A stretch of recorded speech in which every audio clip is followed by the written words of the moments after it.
Hello and welcome to the It Doesn't Hold Up podcast. We review and re-evaluate all things we remember fondly from our childhood and years prior to see if they still hold up. And more often than not, they probably don't. I'm Stuart Shepherd, along with my co-host and good friend Michael Smith. Smith, how are you doing? Oh, I'm very well, thank you, Stu. And I have a riddle for you. Oh, proceed. Now, I'm the rare case when today comes before yesterday. What am I? Go on, we don't have time for this shit. I'm a dictionary.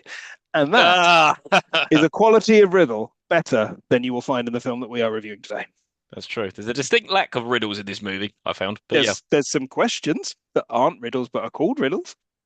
indeed. Well, before we get on to said nomination, which involves a lot of riddles, we're going to talk about last week's feedback, which was Scary Movie. Now, again, received a mixed bag of feedback, and I shall read them. First was classic. Hmm. Um, Who said that? Absolute shit. never you mind. Uh, Dumpster fire of a film, but you guys always makes things fun. Thank you. And now, this comes from our friend John from Movie Lovers Unite. I have a fan theory. I was thinking, since that actor was in Blank Check, is also in Scary Movie playing Cindy's dad. It's time to do a good fan theory. Henry is now unemployed because the limo company that he worked for had to let him go because he worked for Macintosh. Henry hits rock bottom because no one will hire him, so he begins life as a drug dealer to provide for his family. His wife finds out that he's been selling drugs and decides to leave him only to take care of Cindy. It's an interesting theory. I'm not sure it's true, John, but why not? The joint blank check universe. Yeah, Is that what we're getting? The blank check cinematic universe. The universe that no one asked for. indeed. And the final piece of feedback we've got, which you're probably going to cringe at, was "What up?" No, get off. Get away. I don't know if you received any subsequent feedback. Oh, another one was nice job for dropping that on Halloween. Yeah, why not? It was Halloween. That was a complete accident. Yeah. These things don't happen by accident, you know. Did I get more feedback? The only feedback that I got was directly from someone going, "That film's an absolute pile of shit." Yeah, it has its moments, but But at least it's better than the second one. oh yes, we can all comfortably say it's the best of the terrible series. Yes. Right then. Okay. Anything more you would like to say on Scary Movie, or should we just put that Absolutely to not. bed? Let's Let's just just put put that well to bed and leave it there. righto. Okay, so this episode's nomination came from Smith himself, and it's our first sequel. It is Batman Forever from 1995. So this is the third outing of this particular Batman universe, and this sees Batman taking on the Riddler and Two-Face with help from his friends Dr. Chase Meridian and Dick Grayson, aka Robin. Yeah. Is it a sequel? Is Yeah, it a sequel? it is because Alfred is still played by Michael Gough and Commissioner Gordon's still Pat Hingle. So the way I see it is it's a continuation. And That's it. That's the only tie-in. It's those two well, actors. no, there's a reference to Catwoman as well in there as Yes. well. And I There's a spotted reference to that. Catwoman. Yeah. So There you what's interesting is in the research I was done, I'll touch on this throughout and during and after probably, but originally it wasn't intended to necessarily be, or Joel Schumacher didn't want to make a sequel, and the studio went, no, no, you're making a sequel. Yes. But we'll get into that. Right. So this came out in 1995. Now we've not covered 1995 before. So what are we doing, Smith? Are we doing scene setting, or are we doing Weekly World News, or a quiz, or what the hell are we doing? We're not doing scene setting because I would not pass up the opportunity to talk more about Batman. So for those of you who don't know me personally, which is one would hope most of you, um, I'm a big Bat fan. You may notice I have a Batman tattoo on my arm, and you're wearing a Batman t-shirt. I have multiple Batman t-shirts. I'm not wearing one today, but I'm a big fan of the Bat. You And are. so I want to talk about this film a lot because I've got a lot to say about this film. So in the meantime, I thought, well, I'll take another opportunity to talk about Batman and give you, Stu, a Batman quiz using my great in-depth knowledge of the Batman universe. I'm going to give you a Batman villains quiz. Okay. Surely it would have been made more Yeah. sense if I gave you the quiz to show if you really are the quiz master. But anyway. Go on then, ask me any question about Batman. I'll answer. Hold on a minute, Bruce Wayne. Oh, fair Fucking enough. told you. No, go on. Proceed with the Uh, Batman villain quiz. okay, I have 10 Batman villains, although Okay. they're not all Batman villains. So Hmm. Bat or Nat? Okay. That's the quiz. Bat or All not. right, I'll start with it. Start with an easy one. Batman villain or not? Egghead. Well, he's in the TV series, so I don't know if he's in the Wilder universe. So I'm just going to say yes.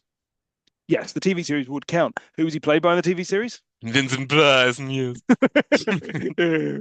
Okay, all right, next one. Crazy Cushion. Oh, that sounds so bizarre. It's probably true. I'm going to say that's true. Not true. There was, Damn. however, a crazy quilt, a Oh, man in a patchwork outfit. Number three, Kite Man. yes, that is true. Kite Man is true, yes, Yeah. indeed. Uh, Number four, Dr. X. No. No. No, correct. There's a Dr. Double X, but not a Dr. X. Not a Dr. Triple X, the sexy doctor. Next up, Calendar Man. Calendar. Ah, I have heard that, but yes, Calendar Man's true. Correct. You know his Yeah. full name? No. Julian Gregory Day, like the Julian calendar, the Gregorian calendar, and Day, because it's a stupid name. Wasn't that in Gotham, the TV show? The Calendar Cal Man, yeah. Yes, Yeah, he yeah, yeah. was in Yeah, that's Gotham. He was probably in where I Gotham, know and you he's from. more famously from The Dark Knight Returns. Okay, next one. Next one. Sir Raccoon Dog or Tanuki. No. Correct. It's a mythical Japanese character. Cool. Next one. The Condiment King. That sounds so bizarre, it's probably true. I'm going to say it's true. It is true. He had Ah! guns that fired ketchup and mustard at people. In the TV show or the comics or both? Both. No, Bloody hell. no, he's not. I don't think he's in the TV show. He's not in the 60s TV show. Right. He's in the comics and he was in the Lego Batman movie. Oh, Next one. The Insider. yes. No. Oh, The but, Outsider, but not the Insider. oh, you rother. All right. Sir Topham Hatt. Yeah. No, that's the Fat Controller No! from Thomas the Tank Engine. And it's the it's the Mad Hatter, I Yes, think. there is the Yeah, Mad fuck. Hatter. Yes. Yes. God damn it. Have you been keeping score? No. And Neither have I. and finally, the Man with 10 Eyes. Yeah, Gordon. Correct. So I'm Wow. going to say on balance, you win. Well done. Yeah, how many questions were there? 10? Yeah, 10. I think I might have got Um, 7 right out of I that. reckon Yeah. you got 7. Yeah, I reckon you Yeah. got 7. A lot of those were guesses. I think the only one I knew for certain was Egghead.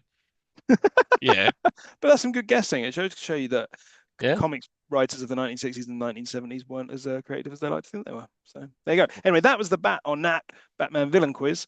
And we'll leave scene setting for another 1995 film somewhere in our future. Ooh. Yeah. Also, the feedback I got is people do like it when we do quizzes, but we can't do them more often because, they won't be as special. There you go. No, maybe next time you do one for me.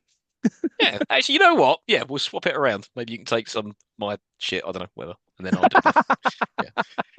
Anyway, okay. So, how old were we when we first saw, heard, read, or experienced about this? Because I personally, there was a huge buzz for this for me, and I was Oh, way, yes. way excited about this. So, you go first. So, how old were Right. you, and how did you come about watching this? 10. Mhm. I was 10 and I watched it in the cinema, probably the week it came out. So again, big Bat fan, not a new thing ever since I was a child. I had glow in the dark Danny DeVito penguin pajamas when I was a kid because I loved Batman Returns and I loved Batman. And I would watch those films repeatedly throughout the early 90s. So when they announced they were making a new one and a new one that had such a marketing blitz behind it, I was amped up to the nines for it. Like, I remember the trailer. I remember so when I got the Blu-ray of this, I was watching it last night and I was watching the trailer, I was watching all the extras, and I just it is ingrained in my memory. Everything from the McDonald's tie-ins to the toys to like I say, the trailer, everything is burnt into my head to the fact that I entered a newspaper competition to win a remote controlled, or like you sit in it, Batmobile. I didn't win. I did win a Jim Carrey Riddler question mark hat. Still pretty cool. Still pretty cool. Don't know where it is. Wow. Yeah, Right, do it's you in know what? landfill. I know exactly. Yeah. Do you know what? I have a very similar story to yours because I too was a huge Batman fan. I remember my dad renting the first one out in 1989 from Blockbuster Video when it first opened where we lived. He Yep. copied it onto Betamax, so we had a copy of Whoa, it. whoa, whoa, whoa, whoa, whoa, whoa, whoa. Whoa, that's illegal. That was illegal. So if you want to, You yeah, wouldn't steal a car. wouldn't I I? would. Yeah, You don't yeah. know me. I sold several. No, yeah. So I remember that we had this dodgy copy of it on Betamax that was shitty quality and couldn't view it. But I watched Batman, the first one, again and again and again. And I had the toys, I had the Batcave and all that. Loved Batman. And my favorite Batman is Michael Keaton and that first particular movie. Mhm. Then Batman Returns came out a couple of years later. Couldn't see it because it was then 12 at the cinema, 15 on video. They used to do weird shit like that, and then until 12 became its own thing on Mm. video. So I couldn't see the second one. But then when it came out to watch it on video, we bought it and remember being disappointed that it wasn't as good as the first Batman, but still enjoyed it. Then there was a bit of a lull of Batman. And then, yeah, suddenly this exploded everywhere, didn't it? Like there was music video from Seal, there's a music video from U2. It was all in like magazines that I used to read years ago called like Smash Hits and Look In and that sort of thing. And Yeah, it yeah. was everywhere. And a huge tie-in for McDonald's. You had like the Two-Face coin on the drinks cup that you turned over. There was specific burgers and all that. And There was the Two-Face burger, which was two burgers in one. that's it. Yeah. It was, and I was thrilled by that concept. That's Thrilled. very, very cool. And it's amazing that McDonald's went back and did that because there was that whole scandal when they did Batman Returns, aimed it at kids, and it was deeply dark, you know? So we will get into that. Okay, sorry. We will Yes. get into that because there is a lot behind that whole thing. Yeah. McDonald's and the power they were wielded in Hollywood at the time. Yeah. Um, We'll get there. yeah, this was everywhere, right? This It really was was. And I had all the toys for this. I had Batman, I had Robin, I had Two-Face. Two-Face came with the coin as well. I had the yeah, Batwing, I had the Batmobile, I had all the, even though, I mean, we'll get to it. Regardless of how I feel about this film, I had all the fucking toys for it, you know? So yeah, I did as well. Yeah, I really wish I still had that Two-Face. It was quite a cool toy. that was a cool toy. I think I still got it. I think I still got the coin somewhere as well. Might occasionally just, Mhm. flick it. But yes, and then this time round, so this is actually going to feed into when we do the plot summary. I ordered it on video from video bloody hell, that was old school DVD from Yep. eBay. How It's much an did you original pay? £2.50. There is I got my literally Blu-ray for £2.50 down CX. oh god damn it, I should have got it on Blu-ray because this has got literally no extras on it. It's not even got a trailer. It's got nothing. Oh, mine's Um, rammed with extras. yeah, Rammed, I say. but I was getting a bit impatient. It didn't turn up in time, so I watched it by unethical means online. And there is a scene that's extended on the version I've seen, which we'll get to. And this DVD does not have that extended scene, but we'll get to it. So yeah, you bought the Oh. Blu-ray, I bought a DVD. I'm not sure I'm going to keep this DVD, but yeah, we'll get to that. Right. So, anything else we want to talk about contextually wise before we get into the plot? I mean, let's also not underestimate that this is yet again us returning to Jim Carrey. And this Oh is my yet again God. is Jim Carrey at the height of his fame. Right? This is Yeah. peak, like 1995. You're talking post Ace Ventura, post The Mask, Dumb and Dumber. Dumb and Dumber. Like he is top of his celebrity. And you've got Tommy Lee Jones fresh off an Oscar win. You've got Val Kilmer, who was relatively popular at the time. You've got Chris O'Donnell, who was one of like the bright young things that was coming through. I Mhm. mean, the cast on this, I mean, Nicole Kidman, similarly. This is, it's a great cast. Weirdly, Drew Barrymore's in it for some reason Yeah. for like Not sure why. 2 minutes. Yeah. So not only was this a continuation of the Michael Keaton, Tim Burton Batman films, theoretically, this had a great cast and it had just so much buzz and hype around it, and it was like the number one film at the box office that year. Mhm. So, and contextually speaking, this is the kind of height of pop culture in 1995. Yeah. Absolutely. Oh God, yeah, I forgot to mention. Yeah, I saw it in cinema too. Yeah, my dad took me and my brother to see it. Yeah. I did all that other shit talking about toys and whatever. Yes, yeah, I also saw it in the cinema. And it came out in June 1995 in America. We got it in July 1995, just in time for school holidays. Yay! Do you ever wonder? Hmm. So my dad took me to see this. You ever Mhm. wonder when we're sitting there as kids, going like, "Yay, Batman! Oh, this is brilliant! This is excellent! This is wonderful!" Your dad's sitting there, going, "For fuck's sake, what am I Well, sitting through?" I think my dad was because he loved Batman, the Jack Nicholson, Michael Keaton one. Wasn't so keen on Batman Returns, so he was probably like, "I'll go on then." I think he was probably deeply disappointed it wasn't like the original 1989 Batman. So yes, he probably was annoyed about I think that. I think that's the difference there, because I think my dad, when I was a kid, would put like Batman and Batman Returns on for me and my brother, and then fuck off out the room and do something else because he wasn't going Right. to sit there and watch it. I don't think he has any interest in watching those films whatsoever. So when he took to see this, it was very much the dutiful father going, "Right, come on."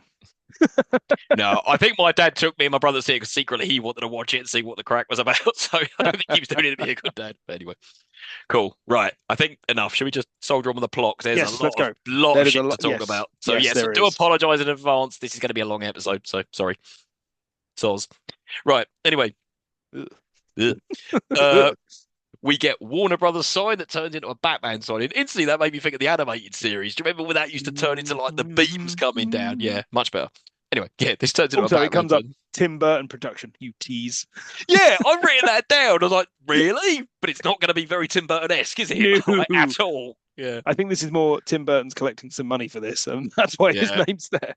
Yeah, and the one thing that stood out to me immediately is it's not Danny Elfman music. Danny Elfman's No, na na na na. This is dun dun dun dun dun dun dun dun. So this it's not soundtrack bad. is but it's not Danny Elfman, and I love Danny Elfman. So Yeah, it's still not bad. I think music more than anything for me hits those nostalgia beats and stays there. So like yeah, so we hearing remember this, it. Yeah, yeah. So hearing this, I was like, oh, that's nice. Like, and when this first started with the Bat logo and the music, like, I was like, oh, yes, this is going to be a good 2 hours. sure. Yeah, And then yeah. we just unnecessarily get credits going like, "Ew, do do do do Oh, do do these do do." credits are 90s tastic. It's like, Oh, look what we can do with CGI. yeah, no, it annoyed me. I didn't like that. And then it all, although when it actually comes up forever and shone, I was like, okay, yeah, that's cool. Like that. We get shots of Batman in the Batcave getting ready with gadgets, and instantly I was like, God, the Batmobile looks shit. I was like, what was wrong Yeah. with the original Batmobile? It was so much better. So this is to me, it's massively over designed. It's like they've looked at the old one, and you get like an in story, but like reason for this, right? You could say, right, uh, Penguin blew up the Batmobile in the last film, Ah, that's true. so That's if they true. go to it can't be the old one because it got blown up. So all right, we'll make this new one, and they've just designed it to within an inch of its life, and it just looks shit. Yeah. It looks like a trainer. It's a Formula One car from what I remember, and they just like Oh really? modelled it around it. Yeah, yeah. Yeah, It okay. does look like a trainer, but I had the toy of it, yeah, and like the things at the back move like I don't what the hell are they supposed to be? Like wings or a tail or some shit. But yeah, God only knows. yeah, but it looks awful, even though I still had the toy for it. And the toy actually lit up, which was pretty cool. That's Anyway. pretty cool. And the opening lines of dialogue, which we're about to get to, are the worst way to start a film like this. It just it. If Stu, please go ahead. Can I persuade you to take a sandwich with you, sir? I'll get right through. Oh, it's awful. It's all Except, sorry, I'll deliver it like Val Kilmer. Good. He is yeah. so low energy in this film. And I mean, he's previously subsequently come out and said he enjoyed making it. Don't fucking look like it. Look like No. we're having a miserable fucking time. He can't pull off the humor. It's not funny for a start, and it's a shit way to start a movie. It just doesn't seem comfortable at all. And I swear they only shoehorned this line in because of the time of McDonald's. Because I remember Yep, the McDonald's advert where it's it like, was "Can in the I persuade McDonald's you? advert. I'll get drive-through," and then, "Whoa, you get your drive-through, get your Batman meal," and all that sort of thing. So yeah, assholes. Oh no, look out, Two-Face, and he's got a burger. Whoa, Yeah, I think that's literally what it was. the Riddler Coca-Cola is green. Was it though? No, Oh, that I that just would have made been that up. cool. I would have Actually, drunk the shit out of that. I'm going on No, a joke. tangent, right? Yeah. A couple of years ago, I saw something called Coke Green, right? I was like, whoa. And I thought the same thing. I was going to pour it and it was going to be green Coke. No, it was real Coke and it was green. Oh, because it's like natural sugars. Well, that's rubbish. I wanted a green cola. You can't get Anyway, that anymore. That didn't no, last. Anyway, go no. on. Anyway. Right. We get Batman en route to the Bat Signal, and we get colourful Gotham City and loads of people being held back with the police. And immediately I'm like, I like the Gotham City in the Tim Burton universe. It was all dark. Yeah. Yeah, well, in the original one, it was all like gangsters with hats and shit, and in Yeah. Returns, it was all like vaudeville, wasn't it, with the circus people and stuff. Yeah. But this one just looks all colourful and neon, and it looks horrible. I'm like, ugh, don't So like what it. they've done is they've taken his sort of gothic sensibilities. They've retained some of it. They've thrown neon and sort of UV lighting over some of it, and they've added in these like unnecessary statues and sort of almost Greek and Roman inspired Mm. architecture everywhere, which works from long shots. It doesn't work at all though. I'm saying it works. I mean, it works in context of itself from long shots because it looks like a city that's been built entirely to look like that. Whenever you have scenes of people walking around the street, it just looks like a regular street. And you're like, where the fuck are all those big statues gone now that he's crossing the road? Oh, right. Oh, never mind. And in this bit here, and again, it's like the car, it's so over designed. It looks like a set. It looks like a small set that a bunch of people are standing on, and it's heightened reality to the point of not working. Like Nicole Kidman standing there looking well out of place. Yeah, yeah. We'll get to it though. Yeah. Right, so something's going on in the bank, which is why there's people being held back by the police, and we see Two-Face. He's flipping a coin, and there's some bloke with a hearing aid tied up on the floor. Now, initially, his That dialogue's fucking quite good. works. He's like, "You're waiting for the Winged Avenger," and he starts talking about justice and all that. I was like, oh, "Okay, yeah, okay." And then suddenly he starts like, "Nah, nah, nah," and it instantly just becomes shit Joker. I'm like, "Oh God." 90% of his dialogue is oh, like for the whole fucking film. Like you can't get through a line reading without going. It's like, what are you? I think it's Tommy Lee Jones is such a good actor. I'm like, why are you playing it like this? You Why know? are you playing this character at all? You are miscast. I mean, this is a thing, right? This film is miscast. Like it is like Tommy Lee Jones, and also it's they clearly want the Joker. They clearly want to use the Joker, and they can't use Yes. the Joker because Tim Burton killed the Joker, and this is a sequel, so you can't use the Joker. So they've basically made both of the other villains a bit like the Joker, which is Yeah. completely robbing them of any of their original characteristics. Two-Face is not a cackling villain like this. That's not the character. You misunderstood the character. You cast a good actor, gave him nothing to work with, and he's just hammed it up to the nth degree, and it's just terrible. Yeah, and And also, if you're going continuity, Harvey Dent is in the first Batman movie, played by Billy D. Williams. You know, yeah, and then obviously they didn't get him back, and they went with Tommy Lee Jones instead. I'm like, well, hang on a minute, like, why didn't you even try and get Billy D. Williams? Or perhaps they did. I don't know. well, Whatever. they had to buy him out of his contract. Oh, really? Yeah, they had to pay him off to not be in it because he had an option in his contract to be Harvey Dent in any subsequent sequel. So they had to pay him off to not be in it. That's jarring. Have you read Uh, the Batman '89 comic? no. Is it So good? it's a continuation and it introduces Mm, Robin and it has Two-Face, but it's Billy D. Williams drawn as Billy D. Williams. So it's a continuation of the Michael Keaton that's cool. Batman. Yeah. Anyway, we're getting off on a tangent, so yeah. Oh, the Yeah, other thing I put is why are Two-Face's scars perfectly symmetrical? Because you're going to see later on, which is hilarious, I might add, how he becomes Two-Face. But like, it's He's perfectly symmetrical, and I'm like, at least in the Dark Knight, it was all cool. Like his eye was hanging out, you could see his teeth and all that. yeah. That made sense how he became Two-Face in the Dark Knight. This one is just fucking stupid. I'm like, no, it wouldn't be perfectly symmetrical, is it? Unless he just did something to make it look more even to be cool. I don't know, whatever. I mean, it's also that's not what Burns look like. No, they don't look purple, Right. pink, neon, do they? Anyway, right. So Two-Face flips the coin, and even though the guy on the floor got heads for some reason, he still throws him into this cylinder to be killed. He's like, "Oh, you said you'd let me live." I was like, too true, and so you shall." I'm like, "Ugh." Horrible. um, Batman arrives and he's greeted by Commissioner Gordon and Dr. Chase Meridian, who is Not a real Nicole name. Kidman. Not Not a a real real name. name. No, they all discuss with awful dialogue, I might add, is Oh, that the Two-Face has infiltrated the bank, he's killed some men, and they have a hostage. And it's the oh, second so bank he, that he robbed on the second anniversary that Batman captured him. I'm like, it's what? so bad. This bit. It's like the bit where Santa says, "I read your paper, naive but insightful." We're like, what? Yeah. What does that mean? And then this is a bit where he's like, "Bad time of Roland, Doctor Meridian." Oh, really? I didn't know that.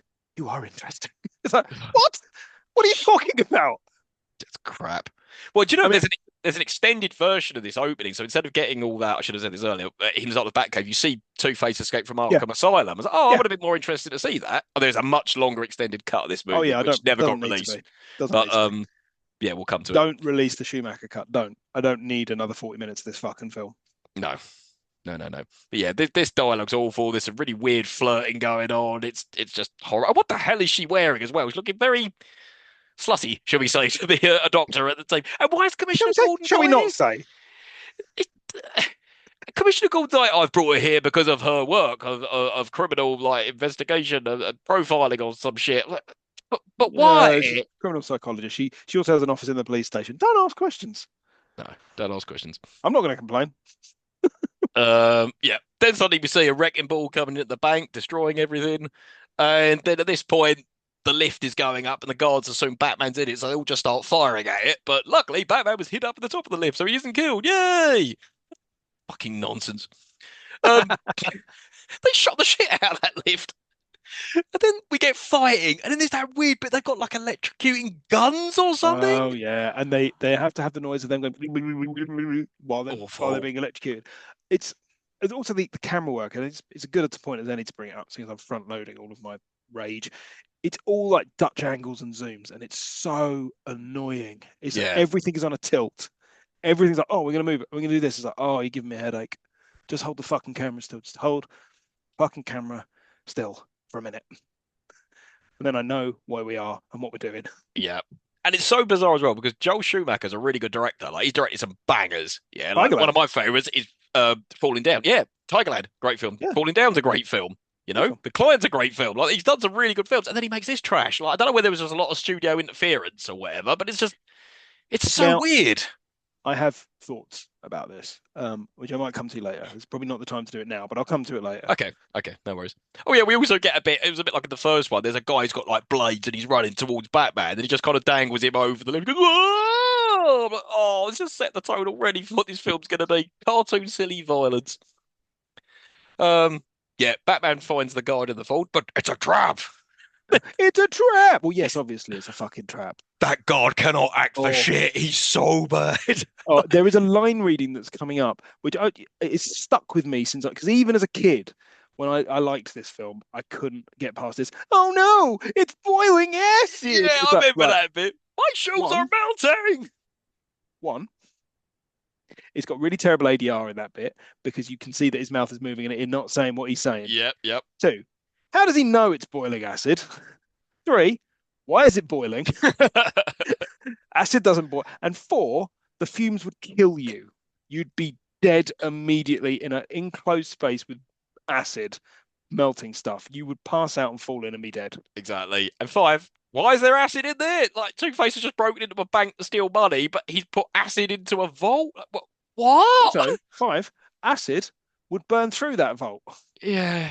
None of this makes Very sense. None of this makes any fucking sense.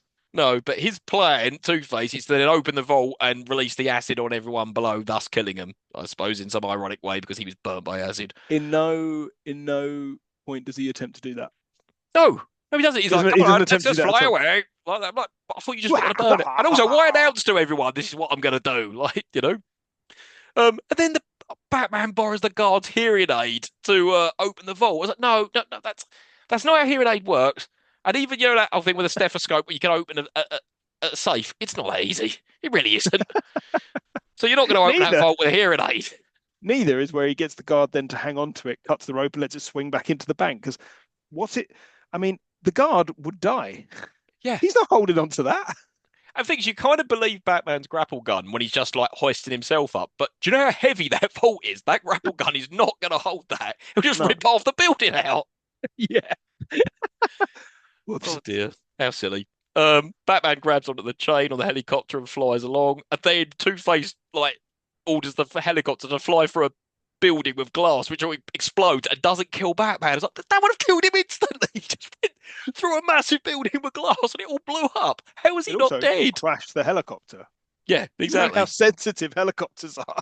A slight upgust. Yeah. And then Tommy Lee Jones goes, oh, farewell to that pointy ear.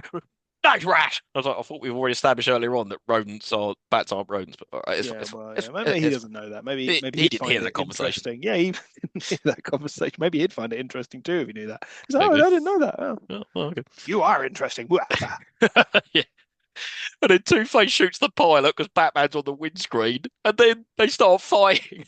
Two-Face puts a crook lock on the steering wheel. Why has he got a crook lock in the helicopter? And then he just parachutes out. I'm like, you're just going to land in the water. You're gonna drown. You're in the middle of the sea.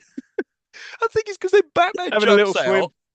Batman jumps out just before he hits Lady Gotham, so surely he'd just be like, oi, just swam over Two-Face. Yeah, that whole thing is so over. Just, oh, yeah, too much, too soon. Yeah, flies into Lady Gotham, jumps in the water. It's all fine. He's not dead. Then we get next morning a news report as we hover over Gotham City at Wayne Enterprises that Batman survived, but Two-Face is still at large. So, just thought. Yeah. He saved the guard. Surely Mhm. the best thing he could have done then would be to get off the helicopter. All he's done there is caused Two-Face to crash a helicopter into the face of Lady Gotham, which Yeah. otherwise wouldn't have done. He'd have probably just flown away. I presume he was trying to apprehend Two-Face, but yeah, probably really wasn't going to happen, was it? Done more harm than good there. He's done more harm than good. Yeah. But not for the last time. No, exactly. A lot of carnage. Yeah, so then we're at Wayne Enterprises and Bruce Wayne is visiting, and that's when we meet Edward Nigma, played by Jim Carrey, and he's very to see that Bruce Wayne is there. And so for the first 5 seconds of him being on screen, I'm like, oh, he's not actually as bad as that. He's all. Oh no, there it is. There it is. I don't. He's not as annoying as he has been in other Jim Carrey movies. No, not for the first bit. It gets worse. He does get worse. Still not as annoying as Ace Ventura. I maintain that. Oh God, no, nothing's as annoying as Ace Ventura. It's No. also interesting to see him play a villain Yeah. because up to this point, I think he had done. No, I don't think I had. There you go. Unless you count the cable guy. Was this before the cable guy? No, this is Might be before the the same cable sort guy. of time, the cable guy, wasn't it? 95? Or was it 96? I don't know. Who knows? Hmm. Right. Then he makes a pitch to Bruce Wayne with his boss Stickley there, who's getting really annoyed. And essentially, his pitch is to have some sort of box you put on your TV and it transmits your brainwave to make you think that you're part of the TV show. Like, kind of cool, but probably massively dangerous. Also, what he's done there is he's invented a 3D TV. That's what he's done. Yeah, yeah, I I guess mean, so. the bit like people are watching go, ooh. I was like, wait, it's just a picture coming out of a screen. What are you so excited about? No, but I think you're made to believe like it engrosses you, like completely takes over your mind type thing. But Mm. yeah, essentially, it's 3D TV, which never caught on. Do you remember when Sky was doing Sky 3D? Like, yeah, no one's going to buy that. What, who wants to watch a football match in 3D? Who cares? The, whoa, the ball's coming at me. Wayne Rooney's in my living room. um, yeah, Bruce sees the bat signal outside and promptly leaves, and then Edward's like, "Oh, look, do you want to invest in this or whatever else?" And he pretty much tells him no because dabbling with brainwaves is dangerous, and no, thank you. And Edward's heartbroken, and his boss Stickley is very, very cross with him. He was like, "I'll make you understand." And then we get a bit when I always used to think this was Bruce back at Wayne Manor, but it's not. He goes into a room at Yeah. Wayne Enterprises and takes like some Thunderbird shuttle to take him to the Batcave. I'm like, oh, I okay. presume rather than just some room, it's his office. But I also wonder with like those controls when he comes in, he's like chair and the chair, and I thought that was really cool. I thought it was very cool. Like he just Yeah. says chair and the chair collapses and he goes down. What if he accidentally goes? Oh, I'm just going to tuck my chair. No, where did Mr. Wayne go? He was here a minute ago. Just in the back came like, well, I'm never going to be able to explain this. I never even thought of that. Very true. Um, yeah, so he gets to the Batcave and he's greeted by Alfred, and then Batman meets Chase again, dressed rather inappropriately on the rooftop, but she's called him not Commissioner Gordon, and she's called him there to not talk about anything important. She's like, I came here to talk about Two Faces coin. Oh, it's the duality or some shit. It's like, yeah, I know this. Are you fucking stupid? Everybody And knows this. it's his coin. It's his coin. It's his Achilles heel. Well, no shit. Thanks for that, Doc. This scene, like I was just saying, the last scene, Michael Gough is sort of doing his best to add some class to this film, and it's not really working. In this scene, her Australian accent comes barreling through on a couple of occasions. Oh, does it? I didn't spoil it. Oh, she's very obviously Australian. Although, again, Nicole Kidman in '95, I ain't going to complain. Oh, yeah. She was nice. She was nice. We get more weird flirting, and then we get what you mentioned earlier on that she makes some sort of reference to about a woman in leather and a whip. I was like, so that is a continuation because there was always talk about Catwoman maybe reprising her role, but apparently Michelle Yeah. Pfeiffer really hated being in that costume, so she didn't want to be in it again. Especially as like, oh, do I need skin tight vinyl and a whip? I was like, it couldn't hurt. He's like, oh man, that black rubber. He's like, try fireman, less to take off. That sort of thing. It's just, Was oh, it? Is it the car? Chicks love a car. Oh, Jesus Christ. what that car? That car shit. The car Which before, yeah. chicks? Yeah. Chicks you talking about? And then I could never work out if Commissioner Gordon's arrived in his pajamas from Comic He Effect. has. Oh, that's what it is. He's come back from like, what's going on up here? I was just in bed in the station where I live because my wife kicked me out. He he's absolutely fucking useless in this film. I mean, he was not particularly useful in the last two, but they've made him into a bloody clown. Exactly. At least in the first one, when he comes into Access Chemicals and all that, I kind of bought in that he's a the police captain. You know, I was like, oh yeah, okay, cool. With this one, yeah, he's just a bumbling old fool. You know. So Batman announces this whole thing's been a false alarm, and then sort of free falls into his Batmobile, which kind of looks stupid, but then you can do that in the Arkham games, Yeah, Batman Arkham Knight, all that sort of thing. You can just like float down and just land in your Batmobile, which I thought was pretty cool. And yeah. it just goes, He then says, women. "Yeah, Why does he say it in the Batman voice? I'm like, who are you talking to? Why did you have to say that anyway? Why did you have to say it in the Batman voice? Oh, so stupid. Back at Wayne Enterprises, Edward's working on his device when his boss Stickley arrives, and then he says, I see it, I'm going to call security, and then he subdues him with a coffee pot and just says, caffeine will kill you. I was like, oh, all right, that's there. okay, yeah, sure. Sure, why not? And then he Couldn't come starts. up with something better than that. Okay, cool." No. The problem Starts. with some of this is you wonder how much of it's Jim Carrey because apparently Jim Carrey, like they'd do two shots of his stuff, one on script, one with him doing improvisation. So some Mm. of it's improv, some of it's Oh, okay. script. Interesting. Yeah. I don't know. A lot of his line stuff I didn't mind. It was fine. He's not the worst thing in this film. Anyway, No, God no, no, no, no. that's Tommy Lee Um, Jones. yes, absolutely. Yeah. Then we see that he's subdued Stickley and he's got them all tied up and he does an experiment on him with that brainwave thing. But then as he's doing it and like fish is coming out of the TV and stuff, it absorbs his brainwaves and makes him get smarter. But the thing is, the Riddler doesn't get smarter. All the time he does this and absorbs people's brainwaves, it's supposed to be getting him smarter. It's like, but you're just exactly the same as you were before. It's not like they did that thing in Super Mario Bros. Where they started saying a lot of weird, intelligent, inverted commas dialogue. He doesn't. He just doesn't change at all. It's like, so how are you Yeah, getting smarter? yeah, he's not getting smarter. Also, it's just not really the character um, at all. He's just yeah, No, the Riddler has got a compulsion to do riddles. Every time he does a crime, he'll leave a clue that it was him, isn't it? Every time he yeah, robs a bank or something, it's like, pretty yeah, this much. is me That's who's the done kind of it. the nexus of the character. Yeah. Yeah, no, this is just some Um, weird shit. there's also during this bit there is a huge exposition dump where Jim Carrey basically just explains his plot up front Yeah. and says, "Oh wow, okay, so hold on. By doing this, I can harness your brain power, so it makes me smart. Maybe I could do more of this." Like, yep, there we go. Cheers for that. Yeah, and it makes you wonder if Bruce Wayne hadn't said to him, I had said to him, okay, yeah, that's cool, I'll invest in this. Was this always his plan? Or does he only decide, right, I'm going to do this because you said no to me and now I'm going to make you pay type thing? So I think what we're supposed to believe from this scene is that the him absorbing the brainwaves is an accident and not something that he had foreseen. And he's just realized it. He just realized it then and there Okay. that he could use it to become some form of super villain. I don't really understand the whys and wherefores of what he's doing. Yeah, he's in this scene, he's gone from being quirky earlier on to now being full on psychopath. I'm like, But it's right. also just like to what end? Like I understand Two-Face. Yeah. Two-Face wants to kill Batman, Hmm. and that's about it. Hmm. What's the Riddler up to? He wants to embarrass Bruce Wayne. Is that his entire? Yeah. Because he could just do that by just having a more successful company. He doesn't need to do any of the crime Which that is he what he kind does. of does later on. So it's just, yeah, exactly. It doesn't make any sense. Oh, and also in this scene, we get a lot of annoying Jim Carrey. There's a lot. He's like Oh, doing a all, lot of talking like being on a game show and that sort of thing and dancing around. And then we get the first of this riddle. I can't remember which one it was. He's like, what is something of something? And oh, no, I don't know what it is. what's everything to you but nothing to everybody else. You're Your mine, brain. baby. Yeah, yeah, yeah. That's it. Yeah, yeah. Yeah. But again, there's not actually many riddles in this film. I think that's probably only the fifth No, or and the sixth one. ones there are embarrassingly simple. Yeah, they are.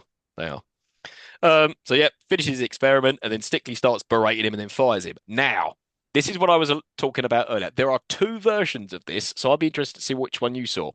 Yeah, So when he fires Nigma, he's like, "Oh, I don't think so," and he pushes his chair, and then yeah. Stickley's like, "Oh," and then he crashes through the window. Now, I watched two versions of it. I watched the dodgy version online and I watched the DVD one. The dodgy version online Stickley crashes through the window, but he's just hanging there, like going, hanging over. And then Nigma comes over and goes, "You are terminated," and just pulls off his helmet, and then he falls down. Yeah. Yeah. The original version, and the one I remember from cinema, and when it was on Sky, and when it's on video, he just pushes him and he just goes straight out the window and plummets to his death. There's no that whole bit when he's talking to him and takes his helmet off. Hmm. And I don't know So whether it was deemed too dark. Like, yeah, that's really evil doing that. Pushed him out the window is less dark. I don't know. the version I have has him talking to him. Yeah, okay. All I thought was like, A, he's pushed that chair real fucking hard to get him to go all the way through that very long office. Yeah. And second of all, that glass is exceptionally weak because Yeah. he's literally hit a window and it's just shattered. And it's directly above a dam. You would think perhaps that's where you'd have reinforced or even better, no glass Yeah. in the windows. Then he's like, yeah, you've been terminated. I was sitting there thinking, I'm afraid I'll have to let you go would have been a better line. Yeah. That would have been a better line. There's definitely a better film in this. I mean, obviously, but There is a better film in this. I think there are yeah, elements. There are elements of this that are not bad. There are elements yeah, you can see what they were trying to do. yeah. Um, We'll get there. and there's a yeah, we'll get there. Yeah. Then we get Edward laughing maniacally because, yeah, presumably now he's gone full psycho. And then he looks up at the CCTV footage and then presumably alters it. And I've written down because we see it later. How? How? How have you done this? And it goes back to like when we watched fucking like the Running Man and shit like that, technology that didn't exist yet. Like, Yeah. how though? How have you done this? You could Doesn't make probably do it or the now net with as well, AI. you know? Yeah, you Yeah. could probably do it now with AI, Yeah, definitely. but you'd have to have somebody else do it, right? So you'd have to then run down the hall and jump out the window to be able Exactly. to digitally impose something. You can just do it from nothing, It doesn't make sense. It's never especially explained how not he's done it in camera CCTV. in 1995. Yeah. Yeah, famously not the highest tech. Yeah. Now, this next scene, this is my favorite bit. It's so goddamn funny, right? Because in the So one many sense, questions. So many questions. in the one sense, it's true to the comic book. So we get DA Harvey Dent is in court and he's berating Sal Maroni, the crime lord, and then Sal Mhm. Maroni throws a load of acid in his face. Like, yeah, that's what happens in the comic books. Like, sometimes Two-Face has become Two-Face because he's been blown up on a bridge, or in the Dark Knight he got set on fire. Like, but him throwing acid in the face is from the comics. Yeah, I'm like, okay, I can deal with it. The Long Halloween. It's almost exactly the Long Halloween, yeah. For no reason whatsoever, there's a news report on this, which Bruce Wayne's watches. Like, although Batman tried to stop him, and Batman's in the jury in full costume, goes, "No!" Jumps over to stop him, but he doesn't get So him in time. this is it's like, why is he right, why is there news footage of this happening from multiple angles? How many cameras and nobody intervened? Two, why is he in court in his full costume? Was he just sitting there, just like Is he part in of the the jury? gallery, in the gallery, just like, hi, how you doing, Batman? And then if he was there in full costume, how did he not make it in time? Was he like eating? Oh shit!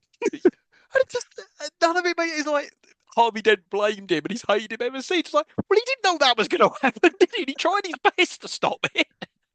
Did he? Did he? He was too busy chatting up someone in the gallery. Yeah, possibly. There's Take just to so the many car. questions. Oh no, Harvey. I just And love the idea of not Bruce Wayne, but Batman gets a letter through the post saying jury service. Oh, all right. I think there'd be a conflict of interest. Oh, fucking hell. Also, are we led to believe then that Harvey's other side of his face wasn't burnt because he held a manila folder in front of it? What was that made Exactly. of? And again, this goes back once another. Why is it perfectly symmetrical? Why he's burned? Why isn't he just like some of his face is burned? None of it makes sense. Oh dear. But yeah, Bruce Wayne just happens to be watching this dude. Oh yeah, they say all this, and Harvey Dent is, sorry, Two-Face is still at large. I'm like, but why did you have to give us all that exposition? Why couldn't we have Yeah. just had it in the conversation between Chase and Commissioner Gordon earlier on? Why did we need this? Why did yeah, yeah. Yeah, we don't. In the same way. Anyway, let's move on. It's funny, but let's move on.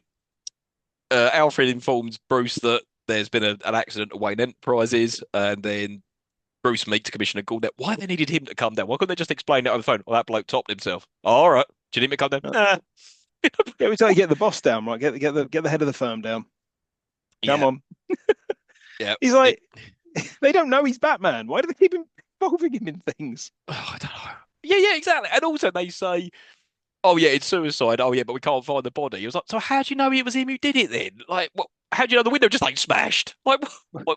Well, they see the CCTV and they see him running and jumping. Oh yeah, yeah, So but they say, it's got to be suicide. Obviously. Shut, open and yeah, shut, but that's open and not shut case. later. They all come around and watch the CCTV, and then Commissioner goes, "Yeah, definitely suicide." It's like, yeah, but you knew this before watching the CCTV. I don't know. It doesn't matter. Oh yeah, yeah. Yeah. Um. Yeah, and then we see that bloke from Falling Down. He's consoling a distraught Edward, and he starts saying, "Oh, he's like a brother, and a cousin visits all the time." And he's like, "Here's a suicide note. It matches all of his spelling and sentence structure and grammar."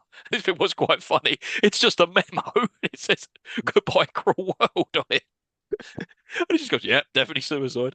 But yeah, we see the footage of just Stickley running like a madman towards the window, and then just hearing like, "Shah!" It's like, "Yep, okay, well, that's the end of that." Also, what again?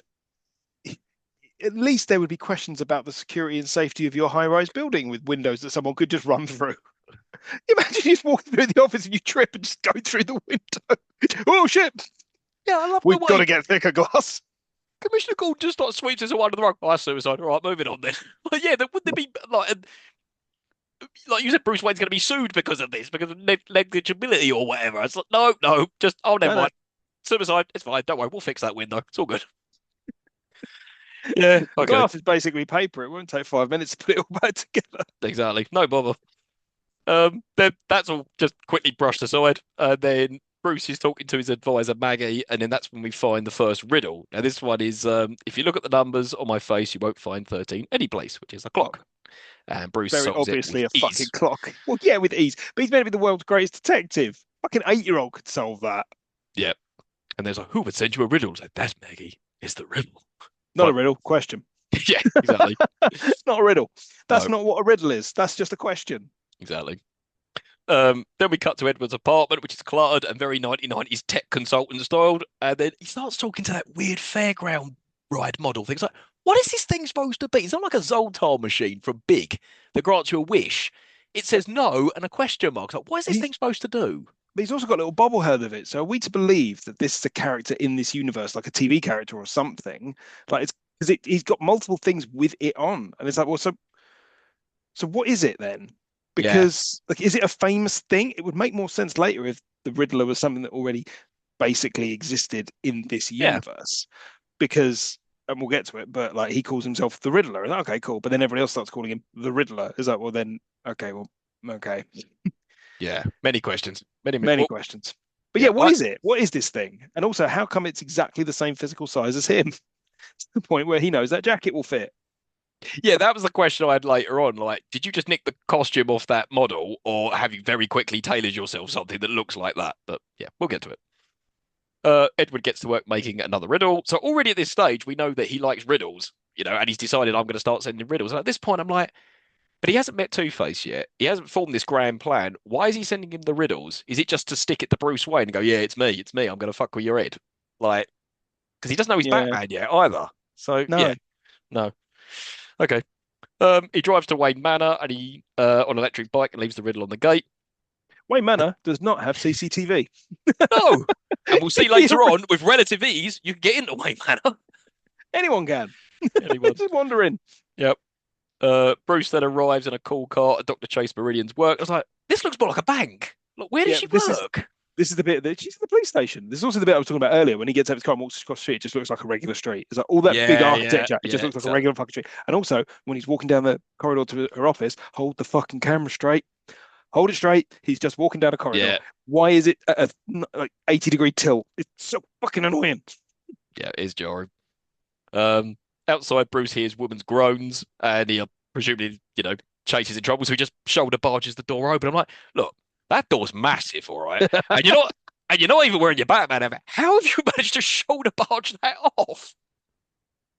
Pure power And of Val Kilmer. well, yeah, true. And then for some reason, Chase is doing kickboxing in her office and workout gear. I was like, but you knew you were meeting Bruce Wayne at this time. Why haven't you got changed and got rid of that punching bag? And I was like, why is there a punching bag in your office? You're deeply unprofessional, Chase Meridian. She That is your really real is. name, which it is not. It clearly is not. Apparently, Bruce has come in for guidance on the riddles he's received. I was like, he's received two. What? He's received two. Solve them easily. How does he know it's not Two-Face sending him the riddle? Oh, no, because Two-Face doesn't know Bruce Wayne is Batman. Okay, yeah. It's Yeah, and probably just also, like a disgruntled employee. Why would you go to a psychologist about that? and also, why hasn't he thought immediately, Edward Nigma, well, that weird bloke who I didn't want to buy his project? Yeah, it's probably him. Yeah, who am I pissed off this week? Oh yeah, that guy. Yeah, yeah. Chase also solves the first riddle easily, but not the second one. So the second one was tear one off, scratch my head. What once was red is black instead. Yeah, and it's a Match. badge. It's And a she's like, very oh, I don't know obvious. what that is. That's a badge. Yeah, And she says, my professional opinion is the writer was a total whack. I was like, not very professional though, is it, Chase? yeah. No, that's not really a diagnosis, You might as well just right? say like he's a loony or he's a Fruit Loop or something like that. Like, yeah, no, it's not very good, is it? My professional opinion: mad as a bag of spanners. Then we get awkward dialogue between them, and then she's got like a Rorschach picture of a bat image, and No. uh, Do you have a thing for bats? Is that you see what you want to see? The question is, do you have a thing for bats? It is a bat though. it's quite obviously a bat. Like it Yeah. is a bat though. Like What I else don't could know it what be? else. It's not a train, is it? It's a bat. You look at you look at that.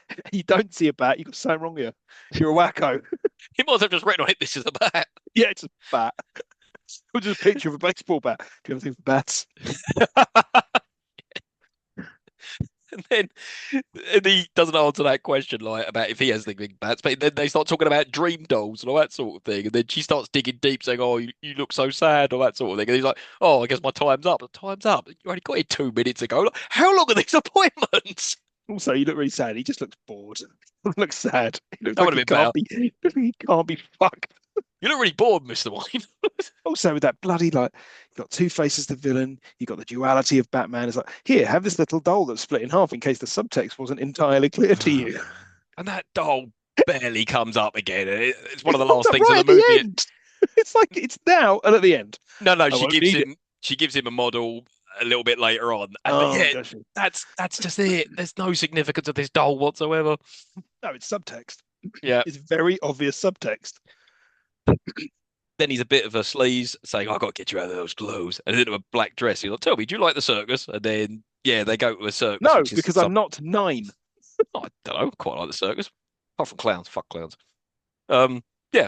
And then it's some sort of charity event in Gotham, which is being televised. I was like, why is this circus event being televised? Fuck knows. Maybe it's their version of the Royal Variety performance. Perhaps, perhaps. It's the annual Gotham Circus Spectacular. Yes. You see the press interviewing Bruce as he arrives with Chase, and there's like, is this what they do all the time when Bruce Wayne's got a new like girl on his arm, whatever? Oh, Bruce. We see Edward's Fucking watching footage of it at home and starts getting really annoyed to see Bruce Wayne. He's like, why is he watching this at home? Has he got nothing better to do? Actually, no, probably not. He's like a master criminal. It's like, I was going to settle in for a night nice in front of the telly. Watch the circus. Get a beer, get some popcorn. Oh, lovely. Nice. This is where Gossip Gertie turns up. So Gossip Gertie is in this and the next one. Is she? And I was like, yeah, she's in Batman and Robin as well. And I'm like, fucking hell, Joel Schumacher has a real thing for his like annoying side characters, doesn't he? Mm. Just annoying. And why is she that? She's played by Elizabeth Sanders Kane, who is the then wife of Bob Kane, the creator of Batman, Okay. who Didn't know. also shows up at some point in this film very, very briefly. She just fucking wastes the space, this character. And it's funny what you said about the side characters, because back at Wayne Enterprises, when that bloke from Falling Down is interviewing him, he's a different character in Batman and Robin. He's a scientist who, like Mr. Is Freeze, he? ends up freezing. I'm like, why? Wait a minute. Why when he's a policeman in this one and then he's a scientist in the second one? I thought, why? Could you just got a different actor? Right.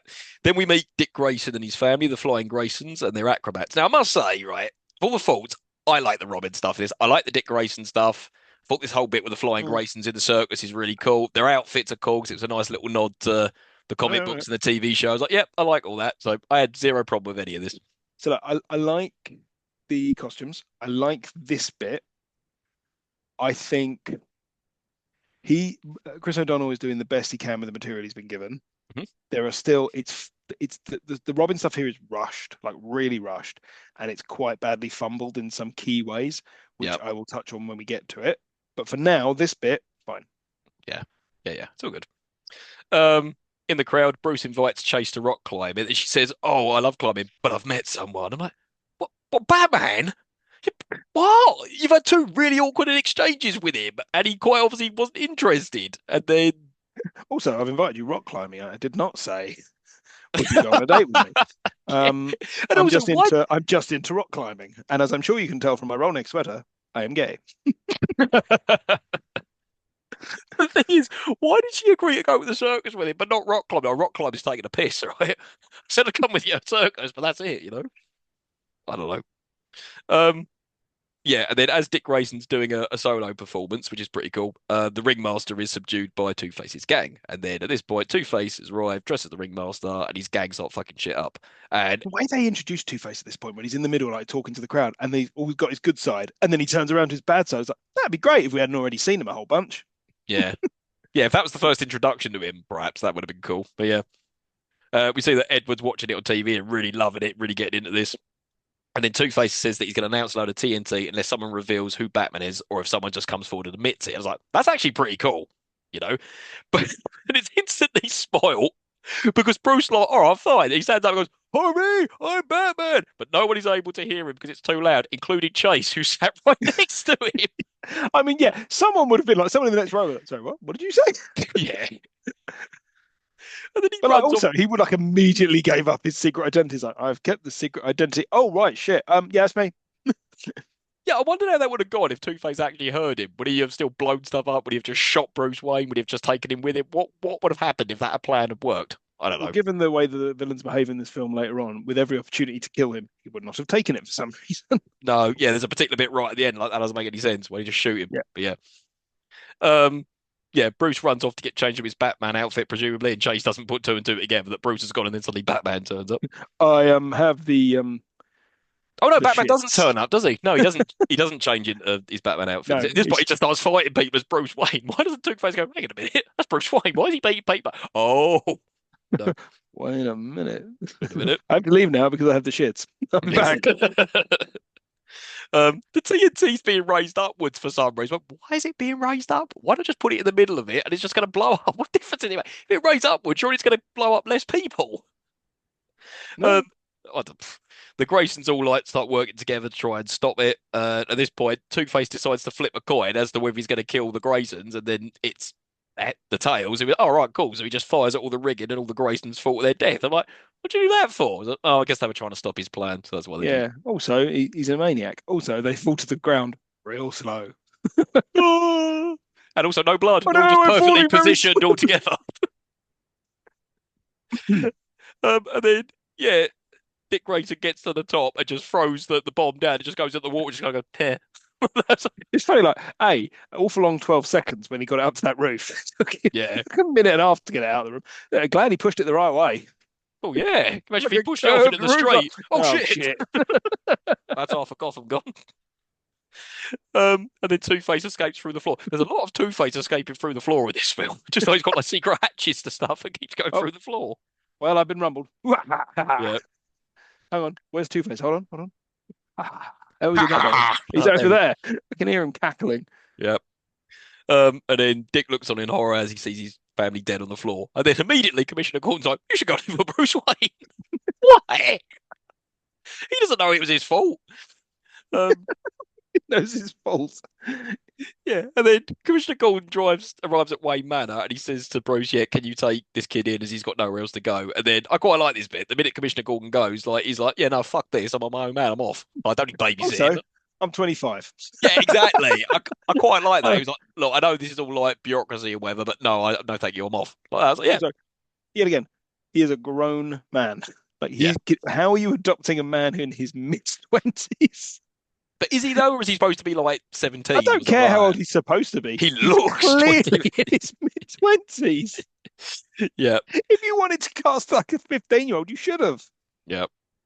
He is polite to Alfred though before he leaves. He's like, how you doing now? Take it easy. Then Bruce tries. Calling him an abbreviated name. That's very rude. Don't call me Al, young man. Um, and then Bruce tries to stop him from leaving and showing him that Two-Face won't stop his pain. And then he sort of says, "Oh, going to run out of petrol, come into the garage and Val fill up." Kilmer sounds so bored during this sequence. He's like, Two-Face one. Circus must be halfway to Metropolis by now. Oh, Superman. It's there. It's there. I know. Motorbikes will quench his thirst for vengeance. Yeah, he suddenly changes all of a sudden. Because he shows him all these motorbikes. He essentially bribes him, if you fix it, you can keep it. And then what really like tips him over the edge is that Alfred turns up with a nice tray of food that he says he's going to give to the dogs. Like, no, hang on a minute. It's suddenly like, I'll stay. I didn't realise you had food here. And then this bit really started to piss me off because for no reason whatsoever, Bruce is alone in Wayne Manor and then starts having flashbacks of his parents' murder and funerals. Like, oh look, God, here we've we go seen again. this so many times in so many iterations of Batman. Do we really need this? At least in Batman Returns, we didn't get this. It scathed over it. It's like, yeah, look, we did all that shit in the first movie. Yeah, we don't need this anymore. I've written down obligatory flashback to his parents' death that we need in every film. Every film. And But in this one, we get it twice. we do. But apparently, there is a much I keep making mention of this. There's a much longer cut of this, and the whole film really does center around whether Bruce should be Batman anymore. Feels tremendous guilt about his parents, feels tremendous guilt about Dick Grayson's family, and can't do it anymore. But the thing is, we only get a couple of those scenes, and what we end up with is some sort of Frankenstein's monster. I was like, wait, what? It feels really truncated. But even when I've read about that longer version of it, it still sounds shit. And the way that he realizes he should still be Batman is fucking ridiculous. which is what? Well, so it's Or a bit shall we later in come the to it? film. No, we do a bit. So he mentions the Red Book in this quite a lot, right? Yeah, yeah, yeah, yeah. Talk about the Red Book and what's the Red Book and what's the Red Book, and he's forgotten about the Red Book, and then there's a whole extended period sequence where he falls down a well with the Red That's Book, it. Yeah. and then a giant bat appears, Hmm.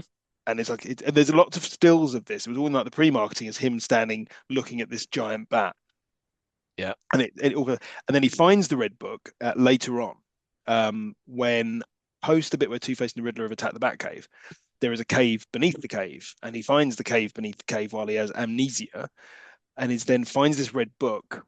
Yeah, so it gets complicated, right? So the bit it's kind of it's we should probably talk about it later because it makes more Yeah. sense Okay. later. Let's Okay. come back Fine. to it later, and I'll tell We'll you. come But back to it. there is a All right. reason why he remembers that he's Got Batman. it. I'll come back to it. Got it. Got it. Got it. Yeah. And then Alfred joins him. And he's like, "Oh, the killer comes out of the shadows. Two shots. I killed them." He's like, I'm sorry." He went, Two Face. He killed those boys' family. He goes, like, "No, you said I. I killed them." And I'm like, "What? Are you? Is it the guilt because the Graysons died because of him? I never really understood Nah, that it's the scene." guilt of he thinks he killed his own parents. He blames himself for killing his parents, his own Right. parents. It's his fault because the whole thing in the Burton films is he wanted to go to the cinema and he made his parents take him to Right. the cinema, and they go Yeah. to the cinema and get murdered. Yeah. Also, it's funny in this one, it's not the Joker because in the 1989 Tim Burton is the Joker killed his parents, Yeah, whereas when he was Jack Napier, and in this one, it's just a bloke come out of the shadows, which makes more sense. Like it was very yeah, shoehorned in the Tim Burton yeah. one. I didn't. There's the This is one Joker of the did that. things I do not care for. Yeah. Um. Yeah. And I'm like, will this go anywhere? Kinda, sorta, but not really. And then Batman signal outside, so Bruce instructs Alfred to take care of Dick. And then I wrote, I wrote that down as well.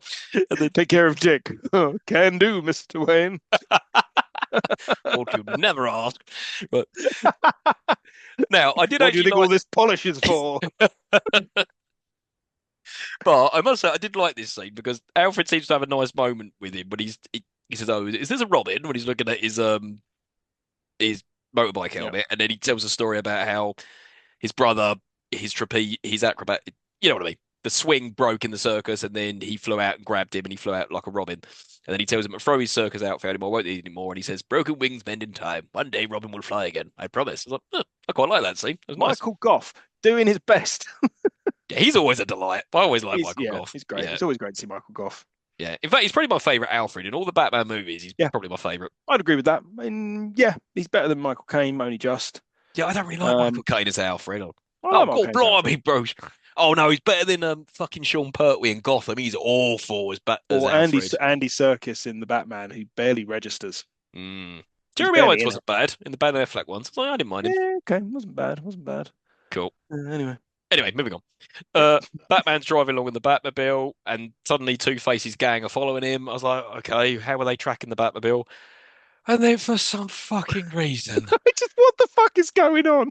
Two-Face is dressed as an old woman pushing a pram along, like, and then emerges and starts trying to fire a bazooka at the Batmobile. I was like, how did you know Batman was going Yeah, to be driving down this road at this precise time? why? None of this bit makes sense. And then, This bit as well, I was just like, this is so fucking boring. And you're just shoehorning another action thing in for no reason. Like, no what reason, point does any of this serve? Nothing. nothing. It has nothing to do with anything. Yeah, because there's a big car chase, and then the Batmobile goes down an alley, and then just drives up a wall for some reason. And my question was, what happens when he gets to the top of the building? Then what? You're not going to start going on the rooftops, are you? And the two mates come, ah, at the bottom. It's like you just said, completely shoehorned in for no reason whatsoever. Anyway, then yeah, and then also during this whole time, Edward's not been in this movie. Like there's just Yeah. chunks when people are not in this film for a long Yep. time. Yeah, so back at Edward's apartment, he's looking for an outfit and a name to give himself on a very 1990s looking computer. It's not MS-DOS or something that he's using. And then after he suggests the question mark man, his Fairground model thing, like its finger goes over the question mark symbol, that gives Edward a eureka moment. I was like, but why? Why? He only ever says question mark or no. Why did that? Ugh, no, Yeah. pisses me off. We cut to Two Faces lair. This is where we meet Drew Barrymore and Debbie Mazar, who are apparently known as Sugar and Spice, but they're never ever referred to as that in this film. No. It's just like in the credits. That's what They they're were known also as. in the original script were called Leather and Lace, but that was changed because McDonald's was going to do toys of them and they didn't want quite obviously sex related characters being part of the McDonald's Happy Meal. Sexy toys. Yeah. They give Two-Face. Oh no, but he can smoke in this, so that's Also, fine. yeah, that's fine. But also, why are they in this film? Both of them. They are good actresses who have been in good films and had good part, and they're just in this doing nothing roles. I mean, I'm not complaining. Yeah, they're both very nice. Yeah, It's very pleasant, but it's just a waste of talent. completely. Yeah, and they've both made him his favorite dinners. And at this point, I realized Two-Face keeps referring to himself as us. And it's Yeah. does he do that in the comic? Because that's No. what Venom does in Spider-Man, doesn't Well, he? I say no. I say no. Sometimes. Yeah. Because when he says, "Oh, you break into our lair," at first I thought he meant him, Sugar and Spicy. There, it's like, oh no, he's referring to himself, the duality of himself. Yeah, But he does it sometimes in the comics, but not always. yeah, but Venom does that in Spider-Man all the time, and I found that really jarring. Like, what? So, It's kind of like Gollum as well. oh yeah, that's true. That's true. And at this point, Edwards arrived in a costume, which again, I go back to, did he just take that off the model from his flat or did he Yeah. make that himself? And he's got an orange haircut, which I can never work out is a wig or is the haircut he's got later on is a wig. I can never Yeah, because understand. I've never worked that out because later on he's got back his brown hair again. Is he wearing a wig on top of a ginger buzz cut, or is he? I never worked it out. And originally, apparently, the Jim Carrey's plan was to shave a question mark into his head, Oh, yeah, but he couldn't do it because he was currently going through a divorce and had to be in court and thought it might look bad. that is pretty awkward. Yes. Yeah. Um, yeah. So then Riddler says that he found Two-Face using that box radar thing. Like, how? How have you found it? Like, you haven't absorbed Two-Face's brainwaves yet. So how did you find where? Because that was a really jarring thing. Have you just found his lair? It's not a big sign outside saying Two-Face's lair, is It there? might as well fucking be. Yeah. So this is the point, right? So he turns up in this costume, right? And he looks very much like Frank Gorshin from the Yes. 1966 Batman TV series, right? From the or John Astin, who also plays Riddler, was played by two people in the 60s. Oh, really? Yeah. So John Astin stood in when Frank Gorshin couldn't do it in a second series. I can't remember exactly. Didn't know that. Um, yeah. And he's playing it like him as well. But the problem is, I love Frank Gorshin in the 60s Batman TV series. I love the 60s Batman TV series quite a lot. I mean, it's one of my favorite TV series of all time. Um, and I love Frank Gorshin. But Frank Gorshin's Riddler is far more like the Joker than the Joker in the 1960s Batman Mm. TV series.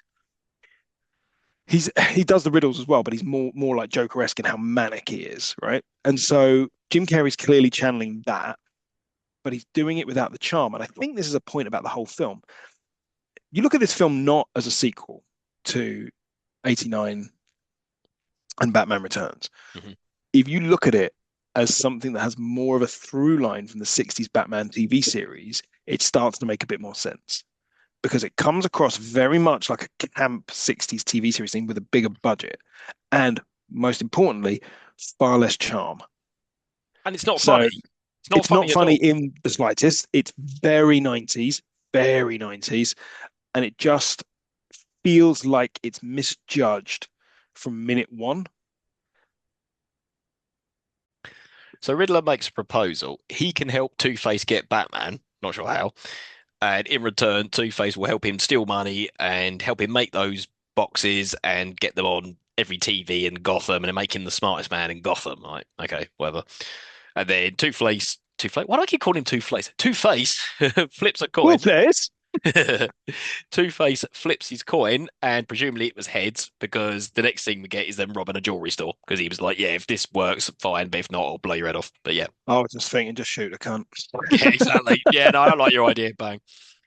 Then we get a shot of Alfred and Dick are doing laundry, and then Dick starts showing off, like, yeah, doing all like his circus outfit stuff. I was like, oh, okay, whatever.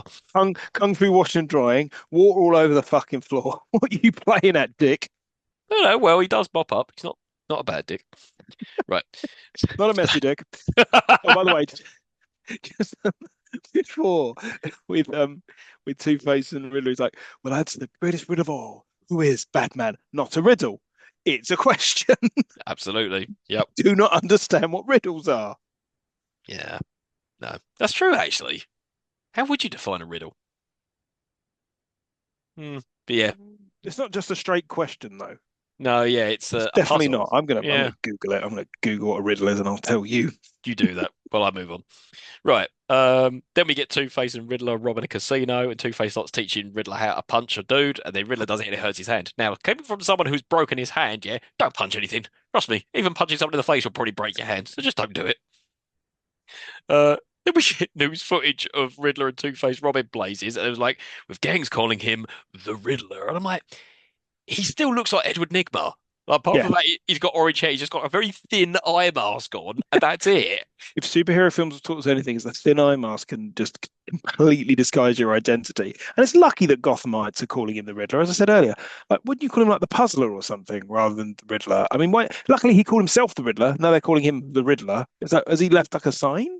It, Well, I imagine he's just passing his name around through Two-Face's connection, so he's known as the Riddler. Because well, otherwise, yeah, maybe. exactly. I Yeah, mean, walking around in that tight leotard, you can't calling him the Diddler. yes, quite. I must say though, the outfit is very spot on to Frank Gorshin from the TV series. He looks exactly like him. So yeah, I've not got a problem with the costumes in this film. I think the costumes in this film are some of the better work. yeah, definitely. We've learned that another riddle has arrived, and Bruce and Alfred discussing it. This one is the eight of us go forth, not back, to protect our king from a foe's attack. Chess. It's Yes, it's quite very, very, very easy. very easy, but they still don't understand like why. But what's chess and matches and clocks got to do with anything? All man-made Right. objects, blah blah blah blah blah. A riddle is a question or statement intentionally phrased so as to require ingenuity in ascertaining its answer or meaning. So not who is Batman? Nah, that's the That's just question. the question. Yeah. Who is Batman? Penguin. Oh. What? Yeah. And then we get a bit, which is really shown in. Suddenly Dick wants to know why this door's locked, right? But Alfred makes a good joke as Master Wayne's dead wives. Okay, that's kind of funny. What it really is Alfred's wanking cabinet. Yeah, you stay out of there, Dick. Um, then we see Edward now with a normal haircut. And again, I can't work out, is that the wig or is the orange the haircut, the wig? I don't know. And he's given a Someone would notice that he's wearing a fucking wig. yeah. Um, he's given a press conference about his box and he started Nigmatech, and now everyone has been buying it. And then we get shots of brainwaves going to Riddler's lair where Riddler's like absorbing it all and getting the powers or some shit. I'm like, who has built this fucking lair? It's in the Yeah. middle of the sea. And why haven't the Coast Guard found it? Surely someone would notice. Look out your window. Like, it's that green shit. Go to that island. With that big revolving thing. That looks exactly like the Enigmatech box we've got on front. Oh, hold on a minute. Then putting two and two together, I've solved the ultimate riddle of all. Yeah, that's really stupid. Um, Um, there was apparently in the extended cut there was more about him like building the island and oh, like okay. funding Enigmatech, but I don't need that. I don't need any more of that. Let's just blast past that, please. Moving on. He's, Yeah, he's built an island, brilliant. You fine. know, It's all been brain waves or some shit to get smarter, even though he the doesn't. worst things have happened on Private Island, so let's just leave him with his brainwave machine. Quite right. Quite right. Alfred's being careful that Dick is not around, and then we get acrobatics. We get acrobatics from Dick, and he manages to get into the Batcave after Does he shout Alfred. now? Like when he goes like he goes Now! now. And also, there seemed to be a lot of fucking about. It'd be a lot easier if you just ran in there. It's You all could the have sawn it. backflips and You could have swinging and like all that. yeah, you could have been like going downstairs. Yeah, when he goes, Master Dick, he could have just like not replied and just hid. I would, oh, he's not here then. And then just barge past him. Why did he just do that? Anyway, Bruce is visiting Chase in her office, and that's when she gives him one of those dream doll things, but never mentioned until right again after the film. Mm-hmm. Bruce starts telling Chase what we already know about his parents, and again, I question this because later on, Dick doesn't know he's like my parents were killed. Yeah, we know this. Everyone in Yeah, fucking Gotham knows that you're the yeah, orphaned billionaire. yeah. Everybody knows this. No one's gonna be like, oh wow, your parents are dead. You don't fucking bring it up every 5 minutes, Yeah, Bruce. Jesus, fucking give it a rest, mate. yeah. And then he starts saying about those horrible dreams, and now they're coming to him during the day, and about a red book. She goes, "You're dealing with repressed memories." Like, well, duh. Fucking hell. What else are What a they? what a psychologist. She's awful. I mean, this is a bit weird as well. He's like, I can't be jealous of Batman. It's like, how thick are you? He's trying to tell you that he is Batman. And her response is, why won't you just let me in? It's like, just told you. At what point does he not let her in? Why is it Pay like attention. Yeah, because then Bruce starts looking at all the stuff on her desk, and it's just littered with Batman memorabilia. She must have had a Batman mug or something. Oh God! And then they share a brief kiss, but it's not, long enough to realise that she's Batman. And then Bruce gets a call on his Apple Watch, and it's Alfred telling Bruce that the Batmobile's been taken by Dick, but it takes a while until he puts two together. Goes, "You took the car." Oh, he took the Jag. No, sir, the other car. Oh, the Bentley. No, sir, the other car. I love Michael Goff. Yeah, And then we get shots of Dick driving the Batmobile. I was like, how exactly? I'm pretty sure A, he didn't have the keys, and B, there's probably a very intricate way of starting up the Batmobile. You don't just press a yeah, button and off you didn't. go. You missed a bit where he threatened to kung fu do the washing up all over Alfred. Oh yeah, Okay. that's true. Actually, why did Alfred let him go off with the Batmobile? No, Dick, don't. Okay. And then we see a gang is terrorizing some woman, and then Dick arrives in the Batmobile, but everyone's thoroughly unimpressed at Dick. I had so much fun writing these notes. Well, let them know they're all about to get roughed up by dicks. Like, oh yeah. Dick has a good fight with a gang and he declares himself as Batman. He goes, "Oh, I left my suit at home." He's like, "Actually, that's quite plausible. What if Batman wasn't really thinking straight one day and just got in the car and drove off? Oh, shit." I've got my fucking trousers. She, yeah, was that, but also this is like really like Batman's meant to have a secret identity, right? Like, not that he doesn't keep fucking telling people every five Yeah, minutes, yeah, yeah. but slowly someone will be like, "Oh, that's not Batman. That's that Dick Grayson character, that 25-year-old orphan that got adopted by that billionaire." That's true, actually. Why at this point did no one put two and two together? Because I'm pretty sure it would have made the news. Billionaire adopts orphan, Yeah. especially billionaire adopts 25-year-old man. Not weird. Questions about Bruce Wayne. Um, yeah, I thought the gangs are pretty cool. I know, like, Joel Schumacher's obsessed with Neon, but they look all cool because in the Arkham games you get a lot of those gangs all around the streets as well, and you can jump Yeah, around the yeah, yeah. Batmobile and beat the shit out of them and stuff, which is pretty cool. And then Dick has a fight with all of them, and then that girl he saves goes, "Wait, doesn't Batman ever kiss the girl?" And he just like kisses her, and she runs off, and then that's the last we'll see of her. And he's like, "I could really get into this superhero gig." And at this point, more gang members turn up, but the real Batman turns. I'm like, "Oh, it's Batman!" And then they lick it. And then he starts lightly punching Batman's arms, going, No, "Bastard! he's like It should have been you!" he's brilliantly just beaten up like 8 people. He's like And Batman's just standing there, just doing that with his hand. just like deeply unimpressed. Like, Stop it, yes, Dick. stop it, stop it. I'll get the spray bottle. And then he says, "If Bruce Wayne could have given his life for his family, then he would have done." I was like, "A, why are you talking in that voice when he now knows who you are? Yeah. Why are you referring to yourself in the third person? And And B, he also, sounds so bored. yeah, I'm about to come out and get you." Bruce Wayne could have given his life for your press. God. Then we're back at the Batcave, and Dick says all he can think about is revenge, and he wants Bruce to help him kill Two-Face, and then Bruce, He hates Bruce. Easily resolved. yeah, exactly.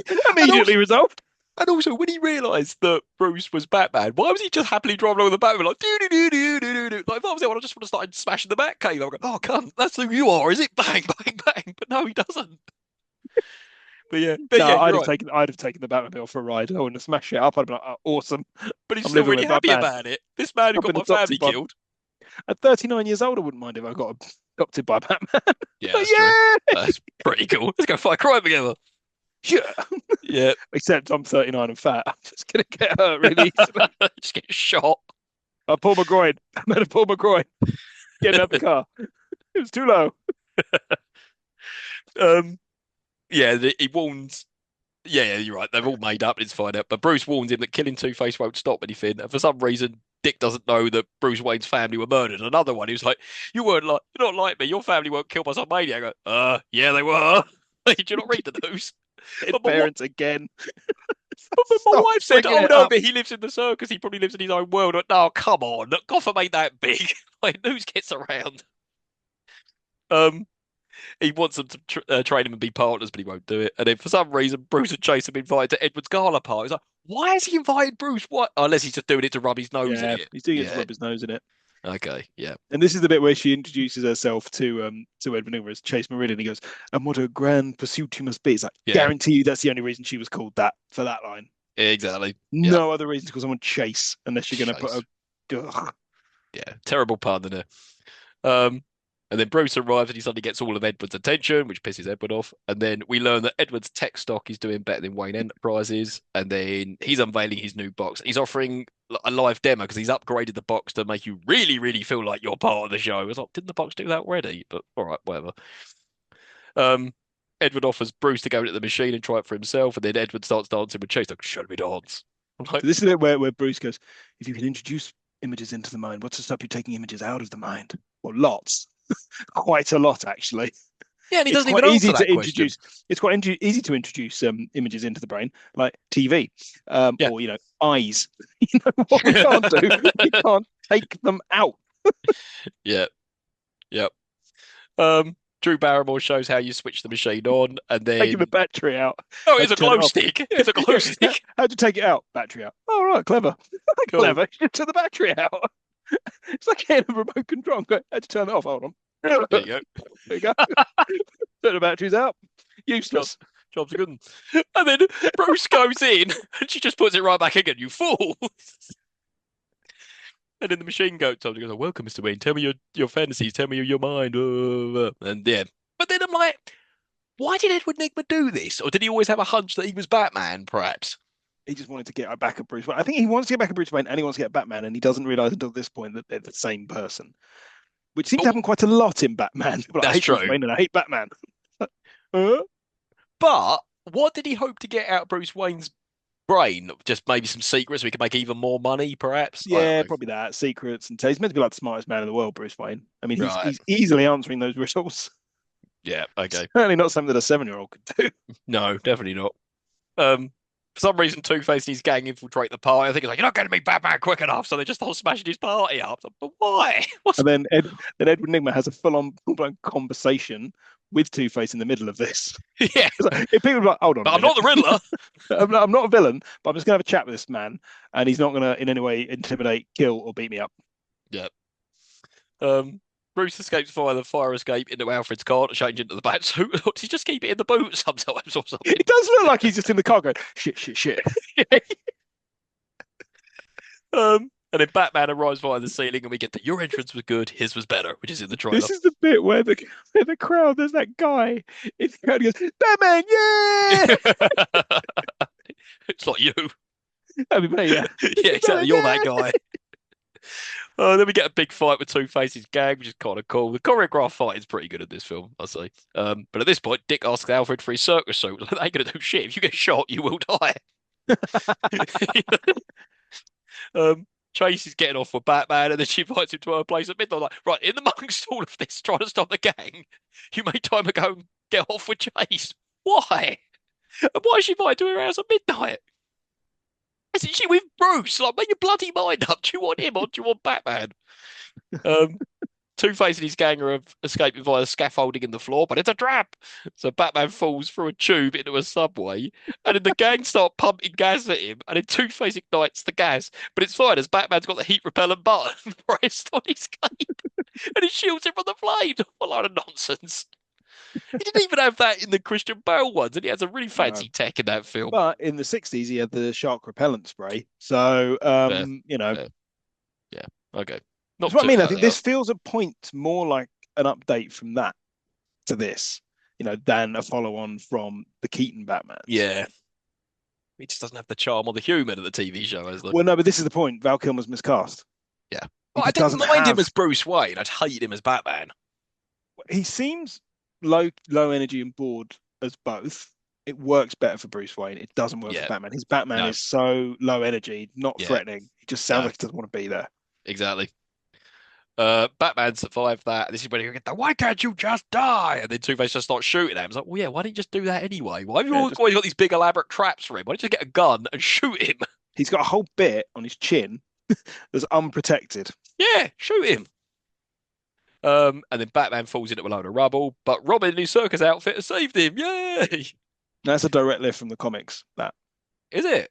yeah, When that he's the kind hanging of on the image. the rope. Yeah, yeah, yeah, Yeah, that's cool. I like that. Like I said, I like all the Robin stuff. I really do. I think it's really good.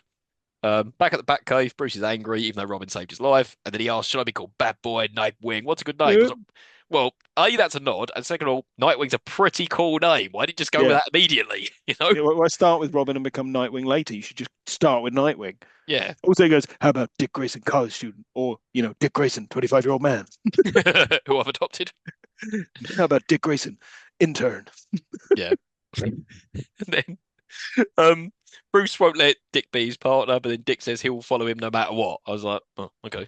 Well, what if Batman doesn't tell him where he's going out that night or something? I don't know. Oh no, you always see the signal, don't you? Um, Alf, Yeah. Oh, where are you going? Nowhere. I'm just really? going to the toilet for 2 to 3 hours. I had enchiladas. Oh, baby, Yeah, good reference. Good damn reference. enchiladas. Good reference. Um, and then Bruce starts looking at footage of Chase on his back computer. I was like, where did you get that Perv. footage from? Yeah, and then Alfred says, oh, you should seek her. Even though it's like she wants Batman. He goes, oh, she doesn't want me. She wants Batman. It's like, she doesn't know who she bloody wants. So you might as well just go and He's speak like, to her. I've never been in love. It's like, well, you've only met her a week ago. Calm down, Jesus. I'm And sure also, Vicky Vale will be very upset to hear this. yeah, and Selena Kyle. He's always Yeah, after someone. Shut up. he's always in love. It's like a 17-year-old boy. I've never been in love. What about the woman last week? No, I wasn't in love. This is real love. My parents are dead. So, so Oh, you know. really? We didn't hear I that. really don't fucking bring it up every 5 minutes. Yeah. Anyway, we're at Chase's place at midnight. For some reason, she's wearing nothing but a sheet. And then Batman arrives, and after getting off with her, she suddenly realizes, no, I don't want you now. I want Bruce. And I've written down, for fuck's sake. Just, why is she so fickle? She just keeps on changing her mind who she wants. Batman is happy, though. He smiles as he walks off. It's just so fucking lame, that smile. He looks Yeah, so like such a goon. yeah. Like confession to a window cleaner, but confession of a Yeah. Batman. Robin Asquith. Robert Atwood is Yeah, it's hilarious. ooh, come on, Dick. And then, for some reason, there's newspaper footage that Batman has survived the underground attack. How? How is there newspaper footage? The only people who saw that happen was Two-Face, Robin, and Batman. Who has leaked this news? And that one plucky reporter's like, what a scoop. So maybe Dick's working with the paparazzis. Yeah, that's it. Um, Alfred, selling them stories. that's right. Can't be trusted. The Riddler shows Two-Face that Bruce Wayne is actually Batman, and then for some reason, the next scene, Bruce has decided he's going to be Batman no more. I was like, no, hang on. Where did this come from? Just because Chase said that she wants Bruce now, or is it because all of that shit has been cut out of Yeah, what we so this is spoke the about stuff that's earlier? been Yeah, this is the stuff that's been cut out, where you would have had a lot more scenes of him questioning and through his flashbacks believing he was the cause of his parents' death, and now he's been the cause of Dick's parents' death. So he needs to right. kind of stop being Batman. It's not doing any good, and he wants to have a life where he can be in love with someone, and it's all fine. So there is bits that have been cut out. I don't think it would have added that much, even putting it back in. Still feels like it comes out of nowhere, and it feels completely counter to the character as has been established for years. I Yeah. mean, yeah. Yeah, yeah, at this point, he's probably been Batman for about 10 years or so, right? So why is he suddenly having a crisis of confidence now that he can't do it anymore and shit? Yeah, I mean, the Riddler and Two Face are still at large. Well, yeah, who's going to Nope. stop them? We'll stop them first, then maybe think about it, right? There you go. Yeah. And then he tells Robin, no, it's the end of it. We're not partners, whatever. And he just urges him to stop because your pursuit of Harvey is just going to get worse and worse and worse. It won't end once you've killed Harvey. But Bruce has invited Chase over for dinner, and it's Halloween. We get a shot of Dick admiring all the bat suits, and then he packs up his circus costume and just leaves with his bike. And I'm like, has he done that because he says he doesn't want to be Batman anymore? I'm like, where the hell are you going to go now? So yeah, I'm not living with this billionaire unless he's going to be Batman. I can't see yeah, any exactly. potential upside to this living situation. Very true. I didn't even get my bike. And then Bruce is trying I'm to. going to leave. Yeah, if he'd done that, it's so good. Um, Bruce is trying to tell Chase she's Batman, but she's all like, I don't understand what you mean, whatever. And then we get trick-or-treaters outside, and I've written down, how the hell did they get past that giant gate Yeah, of I've got how are they getting right up to the door? Unless, How are like, they getting? is there a buzzer and then Alfred buzzes them in? But then why do you look out the peephole to see if it was trick-or-treaters? I don't know. Um, Chase knocks over a rose. That starts all Bruce's dream shit again. I'm like, Oh, Jesus, here we oh go again. Another God, fucking flashback. God, this is boring.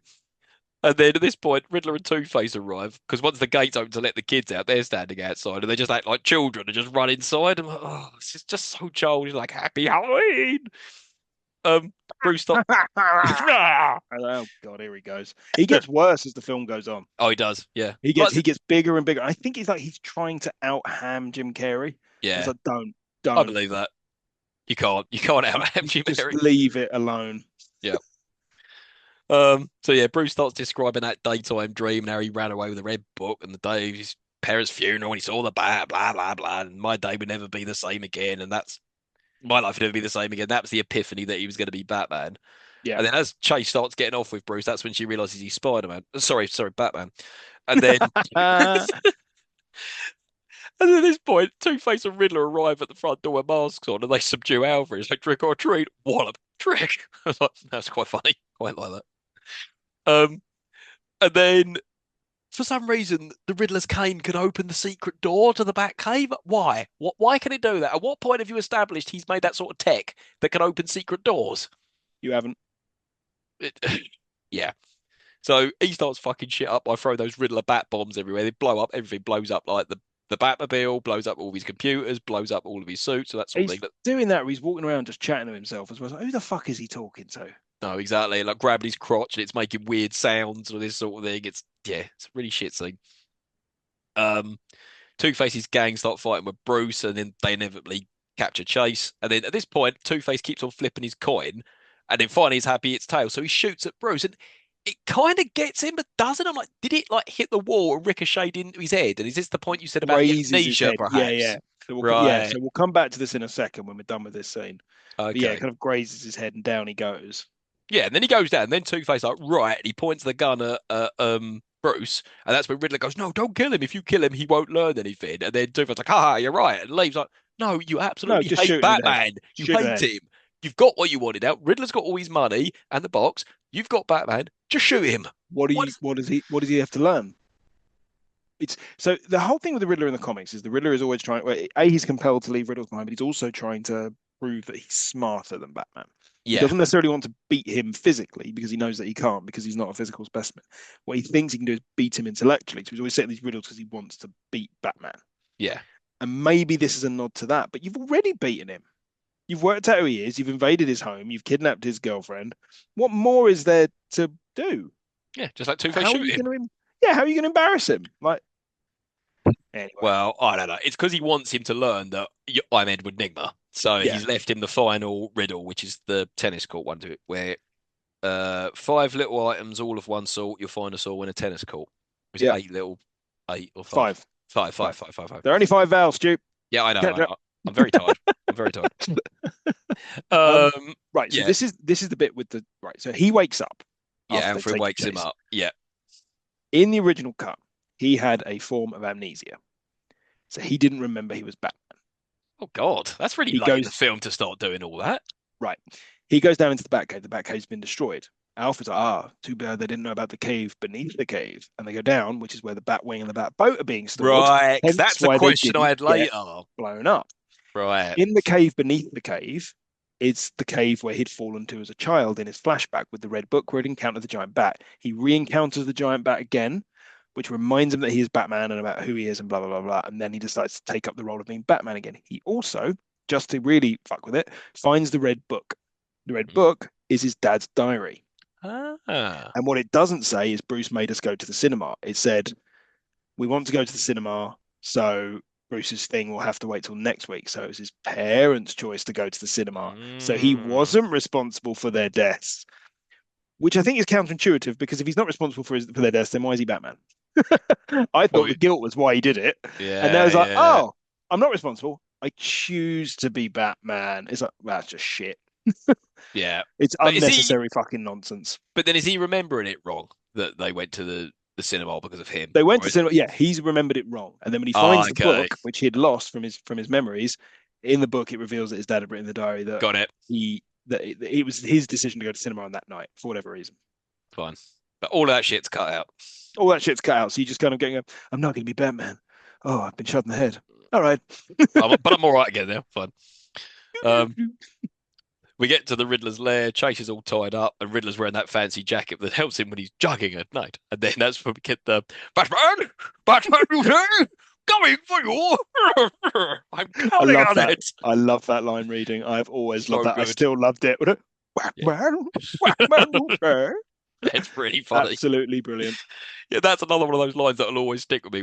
When someone mentions that film, that's one of the first things I'll say. Or C9, which will come in later. At this point, there is a really cool Riddler symbol and the Batman symbol. I was like, I like that. You know, it all the Yeah. question mark and it all turns green. I was like, that's And then cool. someone's like, "Who's doing that?" And she goes like, "The Riddler." It's like, "Well, you're fucking obviously. Who else is it gonna be, you knob?" Bane. Um, and then final riddle, yeah, which is the tennis court one. So between Bruce and Alfred, they work out the riddles are linked because they've all got numbers in them. The numbers spell out letters, and it spells out MRE, Mr. E, or Enigma, Mr. E, Enigma. I'm like, yes, yes, that was rather simple, Yeah. wasn't it? Also, I mean, it's nominative determinism at work here. His name's Enigma. What else is he gonna do except solve puzzle, set puzzles? Exactly. It's not like his name's like John Smith, But the they're all like Riddler. that. Okay, John Smith. Not Victor Freeze becomes Mr. Freeze. The irony. Yeah, Poison Ivy's just called Pamela Isley, though. Yeah, that's true. That's nothing. Harvey Dent, that's nothing. Shut up, Smith. Anyway, and at this point, Bruce works out that Ed's boss was a CGI forgery. I was like, oh, yeah. Don't know And how, he but worked out as he walked along and goes, it was clearly a forgery. Okay, we're just gonna all right, we don't need you to say that. That's fine. That's yeah, we know. We we know. gathered that like Get an on hour with and it. a half ago. Yeah, There are some things you don't explain enough in this film. You don't need to explain that one. yeah. Now, at this point, you've answered my question because Alfred says all the suits were destroyed apart from the metal one, like that. And then that's when we get the unnecessary shot of Batman's ass. I was like, oh. Yes, it really is like it's like, oh, okay. Yeah, and then Batman can't decide between the Batboat and the Batwing, and I've put why weren't these destroyed? So these kept at the Batcave, but no, you've just explained it's the Batcave beneath the Batcave, so that makes more Yeah. sense now. But at this Really, before I point, knew that, I didn't even question it. I was like, it's fine. no, I did. I'm Listen, just like they were hidden. they were in another part of the cave that didn't get destroyed, perhaps. I don't know whether. And then for some reason now Dick is back, and during this time, Alfred has taken the time to make him a customized suit. I mean, the suit looks very cool, but I'm like, at what point did Dick decide to come back, and when did Alfred Yeah. make that suit?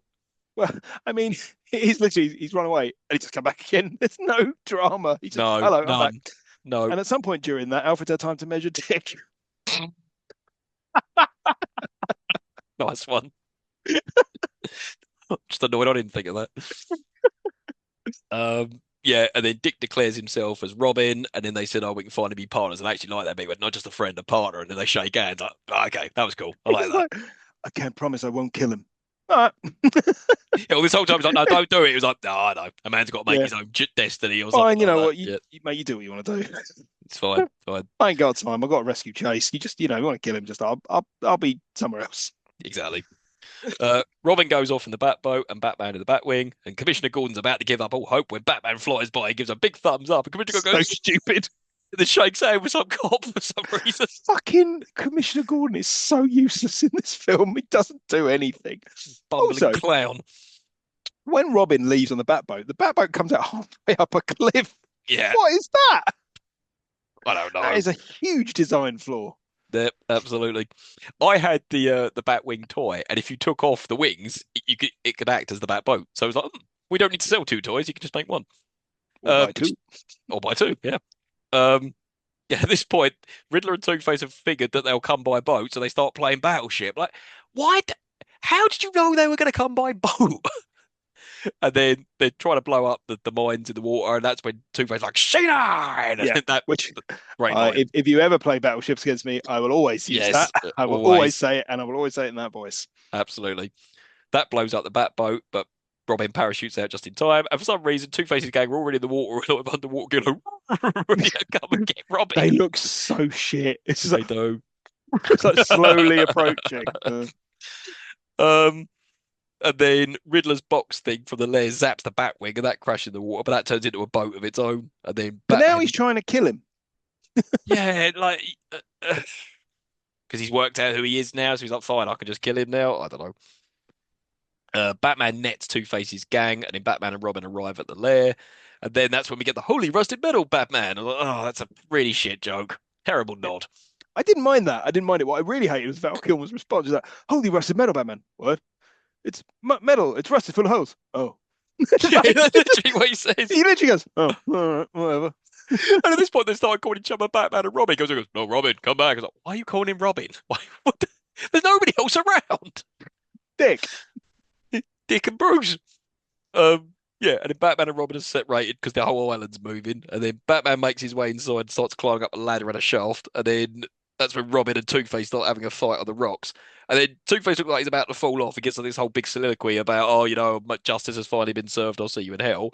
And then, for no reason whatsoever, Robin has a change of heart. He goes, oh, I'll see you in hell. I was like, you're a fucking idiot. You should have just let him fall to his death. Why have you just saved him? And then even Two-Face is, oh, very brave, very noble, but stupid. And then captures him. It's like, right, that's the end of Robin then. I mean, he's a good citizen. He is an upright dick. That's right. He's standing up. Very good. Um, Batman is almost crushed climbing up that ladder because there's like some metal thing with spikes coming He down. could easily get through that gap as well. He's hanging under this gap like, oh no, he's just climb up. But it's fine Climb up. because his firepower shoes just help him power through it. What is this? And then it just makes it go, whoa, and he just arrives Oh. straight into the Riddler's main room. And at this point, for no reason, Riddler's dressed up as Dame Edna. I'm like, why? Why have you changed your outfit? And that's when we get the riddle me this, riddle me that. And Who's his afraid of hair. the big bad bad. Yeah, he's like made it gone Again, is this like a another ball. week? Is this another week? Because it's much bigger than it was previously. Yeah, I don't know. And how did he have time to get changed? He keeps getting changed. Um, yeah, Riddler reveals his grand plan to get even more smarter via the box. I'm like, yeah, but he went, oh look, credit card numbers, sexual fantasies, the little white lies going in my head. It's like, haven't that already happened already? Like, who else's brainwaves are you going to steal? Surely you've done all this already. Yeah. Makes no sense. Um, yeah, we see that Robin and Chase are in tubes, Robin's fucking useless. but useless. Yeah, I mean, as much as I don't like Batman and Robin, he gets more to do in Batman and Robin. You know, he's either actually fighting gangs and shit, whereas in this, like, he briefly beat up Two-Face. Yeah, but I did like his suit. I thought it looked very cool. Um, and then he shows that Chase and Robin are both in tubes, but he can only pick one. There's not enough time to save both. And then Batman just says, well, there's no point. We're all dead anyway. At this point, he gives him a riddle of his own. I can't remember what it was, but it was something. The answer is a bat. Yeah, well, obviously it's a bat. It's a very. Oh, what was it? It was something like, to me, the dark is like the light, or something like that. I see without sight. What am I? And he's like, yeah, what am I? Oh, you're as simple. You're as blind as a bat.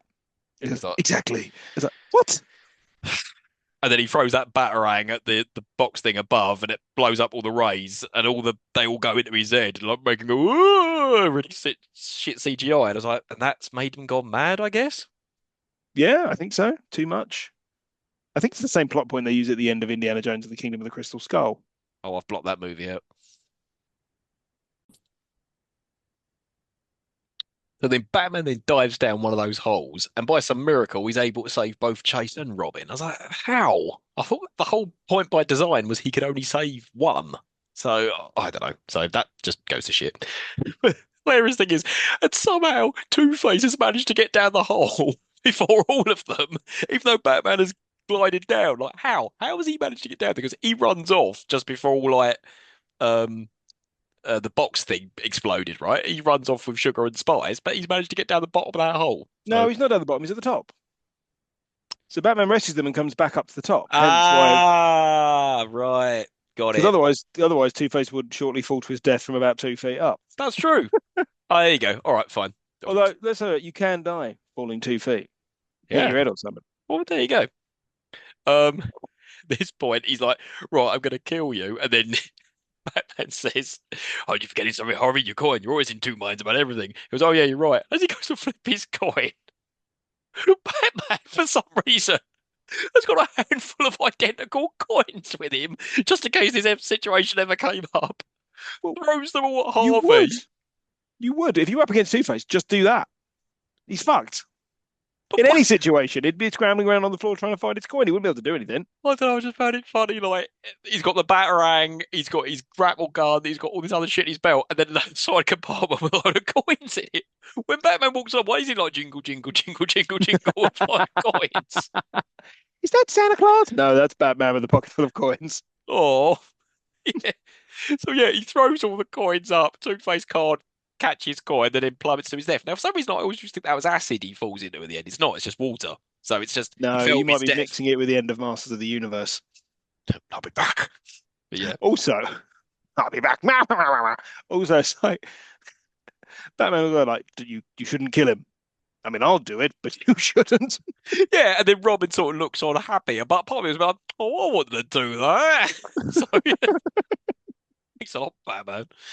And then the coin falls into his hand. Presumably that's his one. I was like, but it might not have been because he just threw a bunch of identical Yeah, and coins. you can't tell which side up it lands, really. No, I looked at it, you can't really tell. It's like, who well, knows? maybe that's the point. Um, and then Batman approaches the Riddler back up in his lair, and he looks like that dude in RoboCop after he came out of all the acid, like, "Ah," all like weird and melted. And then he tells Riddler, "I'm not Batman because I need to be. I'm Batman because I choose to be." But again, none of that makes any sense because we haven't No, watched the extended cut. no, and it's also he's like, why can't I kill you? It's like you didn't try and kill him. It was You had Two-Face who was multiple trying to kill options. him. You had multiple situations where you could have killed him, and you didn't do it at any occasion. You stopped people from killing him. Yeah, as both Bruce Wayne and Batman. Yeah. Silly bollocks. We cut to Arkham Asylum and Chase has come to visit, and Edward and that main, yeah, come to visit Edward. And that main doctor has told Chase that Edward has been screaming for hours that he knows the true identity of Batman. But when Chase asks who is Batman, he's modified his inmate suit to look like a bat and says, "I'm Batman," and starts flapping his wings. And yeah, that's it. And then So the outside, night, God, so the main doctor is called Doctor Burton, which is why he looks like uh, Tim Burton. He's played by Rene Auberjonis, who was Odo from Star Trek Deep Space Nine, and is actually in the opening credits. He's one of the names in the opening credits because he had bits cut. Despite the fact he's got one ah. line. Yeah. Well, yeah, because he would have been at the start when Two-Face escapes, which is what you don't see because we don't see the extended one. So yeah. Outside, Chase tells Bruce that his secret safe is Edward is a total wacko. So I got a professional opinion. Okay. And then Bruce gives back that doll. He says, "I won't be needing this anymore." I was like, "At no point did you use this doll. Not once. Why not just keep it?" Uh, Mine, you gave it to me. It was a gift. I'm yeah. keeping it. Also, there's still it kind of feels like he's saying goodbye to her, and then she's like, "See you later." Okay, bye. But then he does that in a lot of those. Oh no, Vicky Vale gets in the car waiting for him because he's been, oh, he's going to be a long while or something like that. But yeah, you're right. It does kind of seem like he's saying goodbye to her. But then he gets off of her. Then you see Alfred in the back room. That noisy kissing with Alfred looking on like a perv. Yeah. And then we get the final shot of Batman and Robin running out the Batman logo. I was like, that's kind of cool. I like that. Yeah, And then we get that awesome U2 song, Hold Me Thrill Me, Kiss Me, Kill Me. I hate U2, but that song is wicked. It's a it's good. really, Yeah, really good song. likewise, it's a good song. And I was there like, oh, here we go. Is Kiss from a. Oh, Yeah, you have to wait it's for not in the film at all. it's right at the end of the credits. When the U2 song finishes, you get Kiss from a Rose, but not the full version. It cuts about a third of the way through. There, that's enough of that. And then, Oh, and then credits. Oh God, that was a long slog getting through that. So wasn't it just? let's rewind back. I mean, we spoke about some of this earlier, but what did we love and or hate about this back then? Now I've got some conflicting opinions back then as well. So That's you the tell me. You tell me. back then I loved it, but then back then I loved Batman and Robin the first time I saw it at the cinema, and then swiftly changed my mind on it within about a year of seeing it at a home video. Um, at the time, again, like I loved Jim Carrey when I was younger, and so this was a Jim Carrey film. I love Jim Carrey. I enjoyed his manic energy. I really, really wanted that red buzz cut. I bet. Um, it was Batman. I really enjoyed it as a kid. There's not much more I can say. That it was just another Batman film, and it was a like for my mind, it was a good Batman film. I had it on VHS. I watched it again and again and again and again. Yeah, loved it. It's a weird one for me because I remember being disappointed at 10 years old watching it in the cinema when my dad come out and was like, "Oh, what did you think, kids?" And I was like, "I'm not sure I liked it, Dad." And he was like, "I know what you mean." He went, "It wasn't like the ones before, right?" And I was like, "No, it wasn't." And I think I just tried to convince myself that no, it was good, which is probably why I bought all the toys, Yeah, that sort of thing. I even had Batman Forever chocolate biscuits as well because they sold them in supermarkets, and I got my mum to keep buying them because they tasted quite nice. So yeah, for a long time, I convinced myself that no, it's not as good as one and two, but it's still pretty good, and no way is it as bad as Batman and Robin. And that's how I'll defend to this day. It's not as bad as Batman and Robin. But it's yeah, not as bad as Batman and Robin. No, that's true. But then Dysentery is not as bad as Batman and Robin. no, that's true. But I mean, what I liked about I just really wanted to see a Batman film at the cinema, and then I finally could, because they made it a PG, and that was really exciting to me. I didn't think, Mm, oh, hang on, the quality's going to be shit if it's only a PG. But yeah, I remember not loving it as a kid, being disappointed, but still watched it a bunch of times. Like it was even in the library at our school where you could rent it out. I think I rented it out a few times and watched it. It's just one of those films. Again, even though it's not particularly good, I just kept watching it loads and loads and loads of times. yeah. Right. Okay, so now, obviously, there's lots of Mm, bad shit. Let's start with the good. Is yeah. there anything about it you like now? Is there anything I like about it now? There are moments that are quite good. There are action sequences that are quite good. The costume work is quite good. I can see what they're getting at certain points. They just haven't done it very well. Michael Gough is great as Alfred. I wonder if Alfred and Commissioner Gordon ever actually interact on screen. I don't think they do. The only two that are only in all four of them. Mm. They're in the party in the 1989 one, but no, I don't think they talk at the start. No, okay, Yeah, yeah. okay. Um, that's about. It's weird, right? Because again, being a person who loves the '60s TV series, this should be the campery of this should be something that appeals to me, but it doesn't. I don't Mm. know why. I don't know if it's the casting. I don't know if it's the tone, overall tone of it. I don't know if it's trying to meld the two things together doesn't work. It just doesn't. The other problem with it is it's really boring. Yeah. Like it drags. Like it does not need to be 2 hours long. The fact that they had like a longer cut of this is insane to me because there's so much in this you could cut out. There's so much you don't need. It's alternately too bright and too drab all at the same time. There are bits that are like, oh, neon. It's like, Jesus Christ, what are you doing? And then everything else is brown, Mm. Yeah. brown and black, and it's just not interesting to look at. And then when it is interesting to look at, it's almost too interesting. There's too much going on. And yeah, there's just yeah, yeah, Yeah, I'd agree with some of that. I mean, in terms of good, I really like the Robin stuff. I mean, yeah, it's could have been done better, but it's the best thing in the film. I like Chris O'Donnell. I think I've always liked the Robin storyline anyway, that he's similar to Batman, and that's why they become partners. Michael Gough, as you said, he's always a delight and everything he's in. And then I've put the U2 song and the Seal song. There's not much about this film that I like. The bad, Jesus, it's Tommy Lee Jones completely overacts. I mean, he's swinging for the fences and missing. Oh, it's awful. It's awful. The film is childish. It's totally different from the first two films. Far too much going on, far too many characters, and it's weird because later Batman movies like Batman Begins have lots of characters, but they have purpose, and they don't feel like they're just there for the sake of it. They all drive the plot. This just feels like there's far too much going on in this. Yeah, Uh, there's too many plots trying to wrestle for attention. yeah, totally. The Batmobile looks shit. For me, I think this film needed more Robin. I would have preferred if this film was about Batman, Two-Face, and Robin. You don't need Chase Yeah. Meridian. You don't need the Riddler. If that was the storyline, right at the beginning of it, Two-Face kills Robin's family. Batman's trying to guide him at the same time of trying to deal with Two-Face. I think that would have been a better movie. So the original intention when Tim Burton was going to do his Batman 3 was it was just going to be the Riddler. And it was going to be Batman and Robin and the Riddler. Okay. I think Chase Meridian was still in it. So you'd have Michael Keaton as Batman, you'd have Chase Meridian as sorry, Rene Russo was Yep. cast as Chase Meridian, and Marlon Wayans was cast as Robin. Mm. You then had a Riddler question mark, although I think the kind of received wisdom is they wanted it to be Robin Williams, but it's unlikely it would have been. Um, Careful, you're doing Smith Joel, trivia at the moment. well, I'm kind of seeing into it. Joel Schumacher added Mm. Two Face. Yeah. Okay. Actually, while we get on it, let's go on to Smith Yeah. trivia then. Smith trivia. Okay, Continue. so um, when Tim Burton was originally so Tim Burton's come out subsequent to this film and said that he really hates the title Batman Forever. Yeah. Right. So he says it's, and I'll quote this from his book, sounds like a tattoo that someone would get when they're on drugs or something. He hates the title Batman Forever. His title, care to hazard a guess? It's Batman Continues, isn't it? Batman Continues, which is just 2 steps off of Batman Another One. It's a Batman terrible carries title. on. Yeah, Yeah. carry on Batman. It's Robin Hood. So as I said earlier, so Schumacher added Two-Face. When they added Two-Face, they had to bring Billy D. Williams back in, but they got rid of Billy D. Williams. They got rid of Rene Russo and Michael Keaton dropped out because Rene Russo was considered too old to act against someone. And she was like, I don't know how old she was at the time, but she would not have been too old. Michael Keaton wanted to do something a little bit more like Batman Begins ends up being, Mhm. rather than what this was. He didn't want another film where he was going to be upstaged by villains, so he just dropped out as I'm not doing it. Yeah. Um, and I'm going to jump around a lot here because I've just got it in the order that That's I've cool. scribbled these down as I found them. The novelization explains a hell of a lot more, as well as the extended cut. So it also explains what happens to Sugar and Spice. They Mm, escape, and even though they know who Batman is, they don't bother telling anyone. stupid. I know.